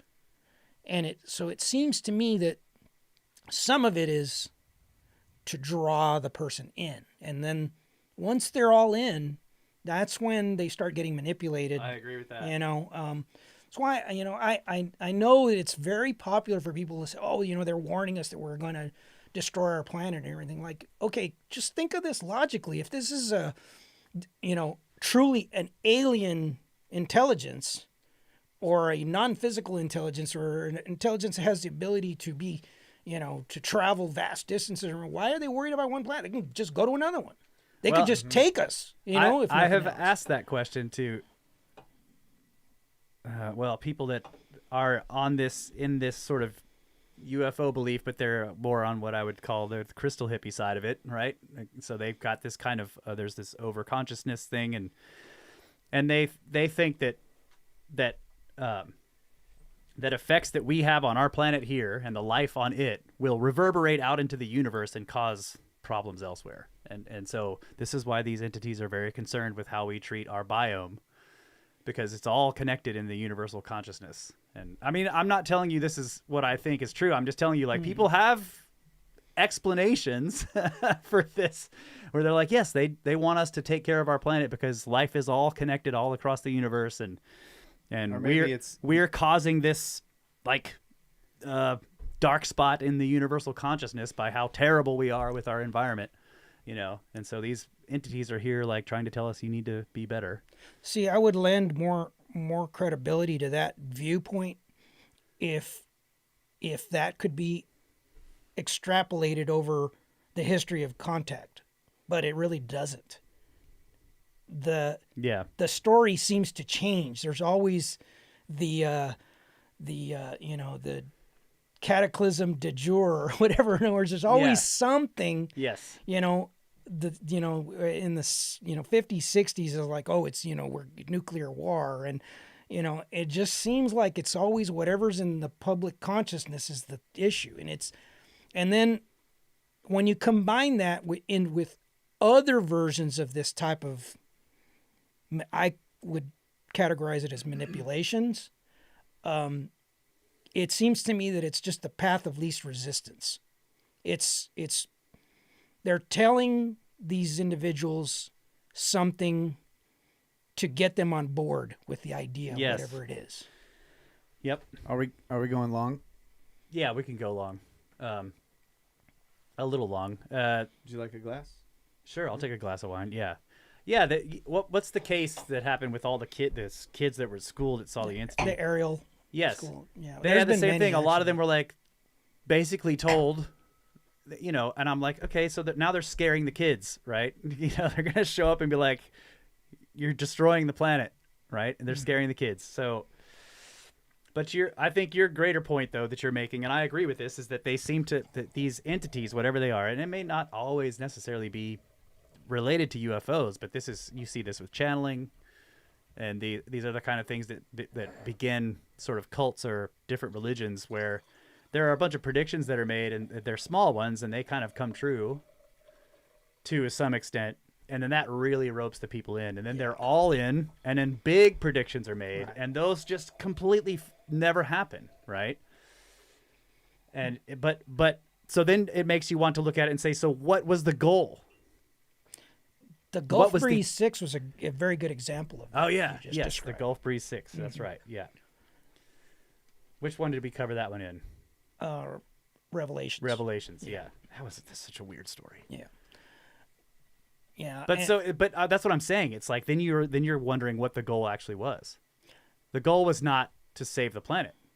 It was to rope all these people in and make something else happen. Something that these people did as a result of believing this stuff is what the real goal was. Right? Yeah, that's exactly right. I know. Just look at it like, for example, if they say, okay, well, you're destroying the planet, right? Cheers. Cheers to the chat. Cheers, everybody. Thank you guys for being here. We're going long. Why not provide us with your energy, technology and get us off of fossil fuels and all these things? Help us save the planet. Right. Rather than going to children and tell them you're going to destroy the planet and let's change. Maybe that's why not just give us the technology to where we don't damage the planet? Maybe that's what they're doing with Bindle. Well, at the same time, if you take the Watcher's perspective, right, that they're providing, this technology, right? There's this technology transfer. If you go by all these stories that we've been talking about over, the last couple of years, you have the, downloads of information like mathematics and various technologies, different things that could be interpreted as advancing mankind and at the same time providing us with the means of self-destruction. So, it's hard to say. It's always a risk. Mm-hmm. Yeah, you don't give your child a knife to play with either. In other words, you give them a spork first, right? So, Don't spork yourself. Start with a spoon. Yeah. The spork is step 2. Right. Yes. Point taken, though. Yes, good point. Here's a sport. Don't destroy the world. Right. Yeah. So Try the not thing, to destroy the planet with this. the thing that I was thinking is it in a way it makes sense that if there are sort of like overlords, watchers, whatever, that they would want us to clean up our act and act a certain way, because it's like, well, once you get out here and then you're given the keys to the car and you're going to go out into the universe and visit all these other planets and make your own way in the universe, then you should, know how to take care of yourself and a planet and your environment. Yeah, that has implications into free will. Yeah. Okay, we have a million Yeah, questions we need to get to. back to these. So, like, people, I see questions still coming in. I don't know. Skull. I don't know if we're going to get to these ones that are coming in latest, because I still got a whole bunch here. But this one we can cover quickly. James gives $5 and says, if the moon was made of barbecue, would you eat it? Yep. Definitely. As long as there was 100%. We're Yeah. from Texas. We love barbecue. Yeah. Are you kidding? Next question. Let's see. Runs with Scissors gave $5. Says worth every 1/10 of a cent. Thank you. Thanks. Question for Marty. This is from Clumsy Pudis. Question for Marty. Are you familiar with Anthony Peake and his work Cheating the Ferryman? There's a mention in there about the link of dementia and entity sightings such as gnomes and gray aliens. No, that's a new one. Yeah, I haven't heard of that one either. Interesting. Yeah. Anthony Peake? Anthony Peake, Peake. I'll look into that. Cheating the Ferryman. Okay. Kevin on. I listened to some Sufi things and they mentioned the Jinn or the Jinnic realm. Is this something Marty has come across? Much love to you all. I have. I think this is definitely connected. The idea of the Jinn, the smokeless fire. Yeah, the shadow people that I've made some reference to, those could be associated. In fact, I think that Soraya and I discussed them a little bit, but yeah, there's definitely a Jinn connection there. These could just be cultural, labels that effectively are the same entities that other cultures might refer to as demons or other types of things. But the modern manifestation appears to be this shadow being thing that is starting. It's oddly enough, it's starting to be talked about a lot more openly now. It's not new by any means. This has gone on. These have been reported forever, but I think people are starting to make the connections that people were reluctant to, recognize. That when we first started talking about this, I don't know, episode 4 or so in the series, a lot of you are like, what are you talking about? How does that have anything to do with UFOs? And and I try to say, well, look at the conduct. Like, don't forget what they look like. Just what do they do? And I think little by little, as presenting these stories, rather than telling people this is what's going on or what might be going on, present the stories and let them come to their own conclusions or see the parallels. Like, yeah, you're right. That they look different, but they're doing the same things. They're telling the same stories, or they're conducting themselves in the same way, or and I think that's pattern recognition. That's the only tool or that's my tool of choice. Yeah, I agree that pattern recognition. This is what was great about Passport to Magonia, right? It's pattern recognition across a long period of time. Okay, let's see. Dark Arts by Adrienne, $20. Thank you so much. Thank you. Says, you guys are live. You are all the best. Please get some beers. Also, please maybe wait to go to the Middle East for a little bit. I love you guys. Thank you. We are not going to wait. We are waiting. We're waiting until February, and then we're going to stay twice as long. But thank you.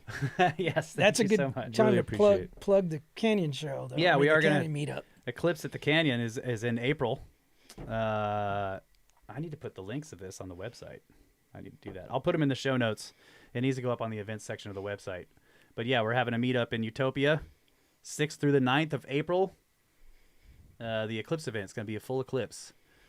And there's going to be music. Ben's going to be there presenting. We're going to have David Matheson presenting. I'm going to do something. Kyle might do something. We'll see. Dynasty's going to play. It's going to be awesome. We're going to have a lot of bands. Yeah, lots of bands, lots of music. It's going to be sweet. And I tell you what, even like after all that, Marty's going to be there. Last, when we, in Egypt, and as this ought to tell you, as awesome as Egypt is, seeing these things that you've only read about and that no amount of YouTube videos will ever be able to convey the experience. It's far beyond anything you can ever imagine. Still, probably the parts I cherished the most from that trip were the interactions going into the late evenings where we would just hang out. Yeah, hanging out. And talk about the things that we did that day and everything. Those are the memories that the friendships that you make with people from all over the world, and the stories that we pass around, and you can't get that from even an online, and from even in the Discord. It's not the same as when we sit at a table and sitting around drinking Egyptian beers, doing tequila shots. Yeah, doing tequila shots. You'd be on surprised a boat on the Nile. The really UFOs. cool stories that come out when the tequila bottle's going around. Also, our neighbor, our buddy Luke Caverns is going to be there. Luke is going to be there. The mysteries of the Maya as well. Yeah, it's going to be good. It's going to be great. Yeah, it's going to be fun. A lot of fun. Okay, let's see. All right, James gives another $5 and says, where can I snag one of those Brothers of the Serpent trucker hats? The one on Teesprings looks like a regular ass hat. I need the trucker hat. Okay, we don't have a Teesprings account, so if you're finding Snake Bro stuff on Teesprings, you need to send me some links, and I need to be able to report it. But yeah, we have a TeePublic store for everything but the hats, and then the hats are made by a local place here, and there are links for it on our website. So if you go to brothersoftheserpent.com and go to merchandise, or I think it's under Snakeskins merchandise, you can find links for the hats. And they have a bunch of different styles too. But you can just get the basic black trucker hat with the logo on it. Our buddy Greg from the land down under's here. Greg's there. Oh, Greg. Oh, He was one of the ones that would hang out with us until wee hours of the morning and then get up and climb up pyramids. Cheers, old Greg. Let's see. Janik K says, I grew up around old Navajos far from cities, and their history of creation also include the effects of the Younger Dryas, the little people, and UFOs and star people. Keep connecting the dots, brothers. Nice. Read the book Space Age Indians. You might find that interesting. Space Age Indians. Bruja Boy 2004 says, Marty, do you think purported craft could use quantum effects for propulsion, or do you learn lean more towards a type of gravity drive to explain that? In the 90s and all, I was all in on the gravity technology, anti-gravity technology. But more recently, I'm thinking possibly, and there have been rumors, hints of craft that had no means of propulsion recovered. I know, like Gary Nolan has made reference to that. So I don't know how much stock to put in that kind of statement, but it doesn't seem implausible. Which, if that's the case, those could be quantum related rather than propulsion in terms of like a gravity drive and something along those lines. So I spent over a decade delving into nothing but that, T. Townsend Brown and a lot of that stuff. That was my real main interest for a while, but it's different now. Yeah. You were interested in the tech. Yeah. Sam again. Sam Fibro Fox, 5 pounds, says, for the longest time, my book has been called The Hitchhiker's Guide to Insanity. Let's see. Pix, $5, says, superb show, folks. We'll definitely check out Marty's work. Thanks. The Grusch interview is a powerhouse. I believe this guy is for reals. Yeah, I have to admit, the first couple of times I heard him, I'm like, I don't know. But, it's always with these things. Like Marty said when we were talking about this last time, I think he was like, well, I'm going to wait for stuff to shake out a little bit, wait for the dust to settle. And you let people go and do a lot of talking, and then you can kind of start to see more of who they are. And like, I have to admit, he made a good impression on that Rogan interview. So. Yeah, when things get edited together, you don't know what all exactly went on when it was being, recorded or produced. But doing something live like he did, that was pretty impressive. In other words, there was plenty of opportunity for him to trip himself up, and he did not. He presented a lot of really interesting information that made sense. He definitely knows his stuff. Yeah, he does. Okay, Hunter Berrien, $5, says, I saw a black triangle in Connecticut, February of 2011.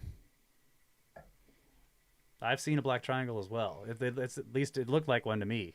Silent, was really moving. It was down low enough where I could see definite shape and structure on the thing itself. It was a triangle shape, had the classic 3 white circles on the underside, and it was, moving really fast. Yeah, I'd like to get more details. Yeah, put that in the Discord or something.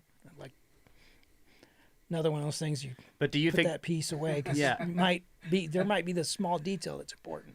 Do you think the triangles might be military tech though? Is it like the TR? It's a combination of the two, but is it? It's like reverse engineered stuff. I strongly, and I've been working on, not necessarily for an episode, but a document for the website, kind of tying in a lot because it's I guess tangential to the UFO topic in a sense, but the technologies that I think might be involved. But I do believe that there are plenty of indications. If you look at the kind of development timeline of stuff that was going on in the 80s and stuff, I think there's good indication that they're military. I'm just waiting for the circles and triangles to get into a war in the sky.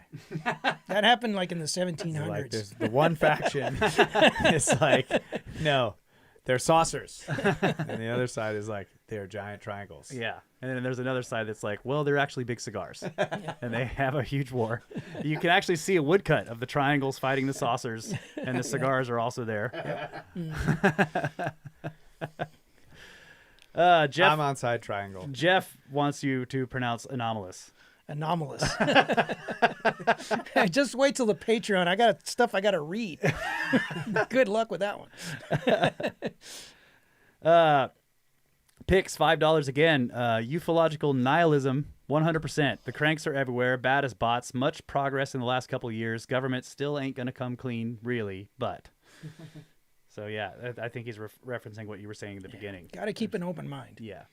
Even And disinformation. don't like get completely black-pilled on the Even disinformation is going to have some true information in it, and you just got to keep your ears, sensitive to the little parts that might resonate with other things that are important. Be a good example of that coming out. I keep plugging the Patreon because I think it's important, and it's exactly that. Like, does this resonate with things you're being told now? And I see some of you guys are in the UK or over in Europe, and you're checking out, going to bed. Thank you for hanging in for so late. Thank really you, guys. appreciate Cheers, it. everybody. Yeah. Appreciate it.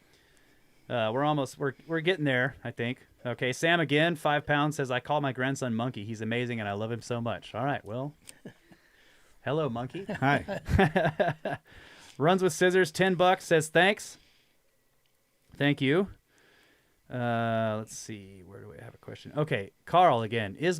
Carl asks really easy questions. Is Marty familiar with the Catholic controversy surrounding the Pachamama and the idea that the earth is embedded by a supernatural force that manifests in ways that humans interpret to be divine? No. I'm just kidding, Carl. We're talking. He asks real simple We're talking. questions. Yeah, we're talking archetype again. That's, I think could be interpreted as the divine feminine. And I have several books on the subject. Maybe not so much into the the finer details that he's referencing there, but I think again that's very in line with the Nag Hammadi stuff that he asked about earlier. I think he's got a train of thought going there. And that is an area that I have tremendous interest in, because I think that may be key to understanding what we're seeing today. I think maybe it's more pure. Maybe it didn't, you didn't have, it's not the corruption, it didn't always exist, but you didn't have the level of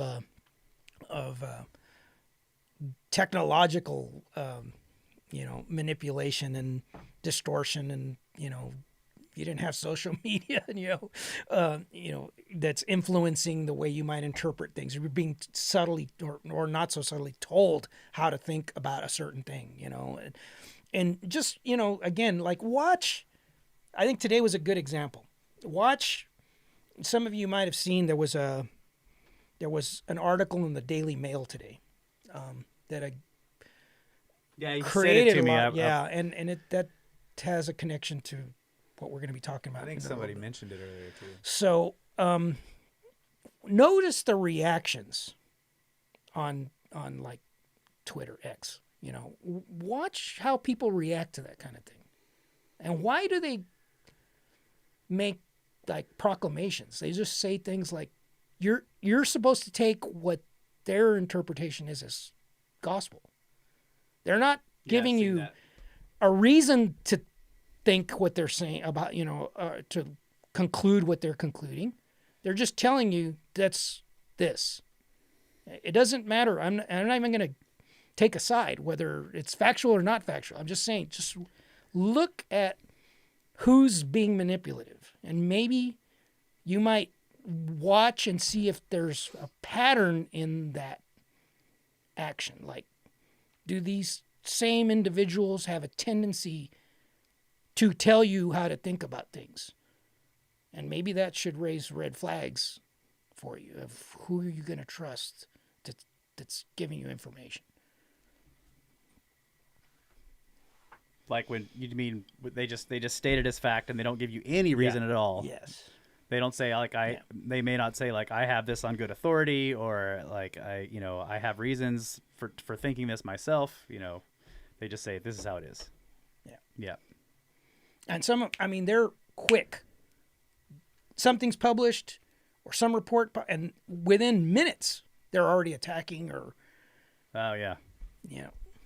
And these are people that are allegedly, believers or champions for truth or whatever it is,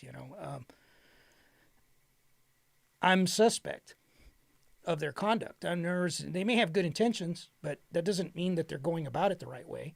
Maybe they're honestly looking for the truth, but is the greater good being served by squelching information?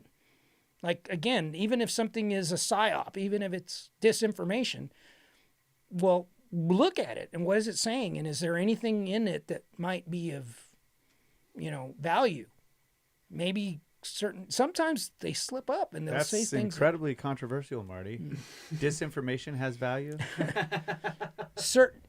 All good disinformation is going to contain factual information. Or there has to be things that you can verify in it, or if not, nobody would believe it. Yeah. There has to be things that are verifiable. I'm saying that because, that's what they would say. But But I agree. I think that the other thing is when you can see through somebody, you want to know what they're saying. If they're silenced because it's disinformation, then you don't have the opportunity to learn that this person is a liar. You know what I'm saying? Yeah. And the other side of that is like, let it happen. Just connecting this to your recent discussion, like, what is the best way to hide something of value? Is Nimrut. Yeah. Cover it up with a bunch of debris. Yeah, right. That's right. Flood the information channels to Flood induce fatigue, Yeah. confusion, and disillusionment. I have to admit that I feel that way when I listen to this guy. Can't even remember what his Grusch. name is. Grusch. That he's flooding it with. But see, because I'm on the outside, you probably totally knew almost everything that he was saying and the things he was referring to because you've done all this research. But it's so much information that I'm just like, ugh. It's a lot, but I can follow it. It's right. It's not random. He's not all over the map. No, he's not. He's on target. Like he's on a specific thread. Yes. It's just there's so much stuff going on. And I mean, the first 2 episodes that you did here on all the government involvement in this thing, it's just it's the same way. It's like there's so much here that to wade through it. I'm glad you're doing it, bro, because it's like take a lifetime. Yeah, and sometimes things don't make sense without context, like at the time, like a certain event or a whistleblower or something says something that in a vacuum is just an anecdote that has little value, you know. Yeah. But when you are able to plug that in to a, in a historical context where you have the ability to recognize a pattern, right? Like, okay, this by itself is not significant, but when you combine it with these others, there's some consistency here or whatever. Those things now take on a different, a different value. All of a sudden, maybe that is what might have been interpreted as disinformation at one time could, in light of new information, be viewed as valuable. Yep. So I'm very conscious of that. I don't like just blowing things off just because I don't like the source. Yep. And for me personally, just the effect that all of this has had on me is that I kind of no longer have an opinion. I'm just like, what I know is that I don't know enough to even really have a solid opinion on any of it. Now, little details of it I might question, like somebody's story, it doesn't make much sense, or maybe there's a flaw. But the big picture, I have no idea. So, yeah, my opinion is something's happening. Something is It's happening. not all fake and and hallucinations. You know, that was close. That was a close one. Okay, so Hunter Berrien came back with more details on his experience. He gave $10 also. Thank you. He says 3 a.m. It was so big. Realized shaped by the stars that were not blocked out. There was a subtle vibration and a light on each corner. Low, slow as heck. As soon as it wasn't directly over, couldn't or hear or feel the vibrations. Yeah, that's pretty consistent. Yeah, that's a classic. Sightings of that nature. Yeah. Even Alex Hollings with Sandbox Media, who's an aviation, I guess you could call him an aviation authority, brings a lot of good content in regard to, aviation tech. He experienced that. And he's a skeptic. He says, like, I try to be skeptical of this, but I have to acknowledge my own experience. I saw one of these. And he described exactly what you just said. Large triangle. He felt this low vibration, rumble as it was over, and that is actually what led to him becoming an aviation writer and everything. So, that those things exist. It's in dispute. There's probably thousands of sightings all over the world of these things. It's amazing that they've been able to keep them, under wraps for this long, and they use the phenomenon a lot to get people to not you believe think you saw them an alien craft, right? Yeah, exactly. It was a military craft. Yeah. That plausible deniability that I talk about all the time. All right, Ed Fu gives another $2 and says, "Kyle, pour me a glass and drink it on me." Well, god dang, bro. Or drink it for me. Oh. Okay. Yes, I can do that too. Thanks for the donations, bro. Sam Fibrofox gives another £2, says, "Love." Thank you. Thank you so much. Okay, Carl, you need to ask some difficult questions, bro. What? Is this Carl from the meetup? Yes. Carl. What downloaded information does Marty think has most impacted or accelerated human technologies? No.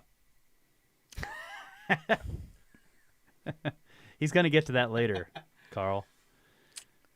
And he also wants to know if you've read the Three Body Problem series. No, I have not.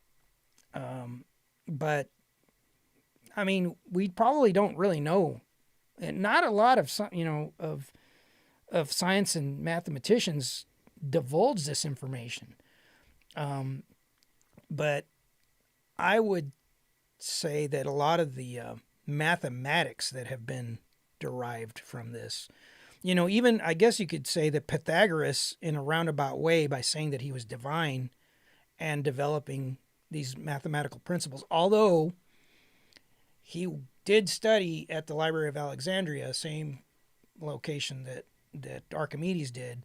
So I've always theorized that they did not necessarily develop these, mathematical formulas, but that they read about them, that they may have been in ancient writings that were created by the builders of the pyramids and that kind of stuff. Or it might have been ancient knowledge that they were just discovering, right, and bringing it to us. So I would say that since that's such a fundamental part, and so much comes from that, I would say the mathematics side of the downloads is probably the most significant. Okay.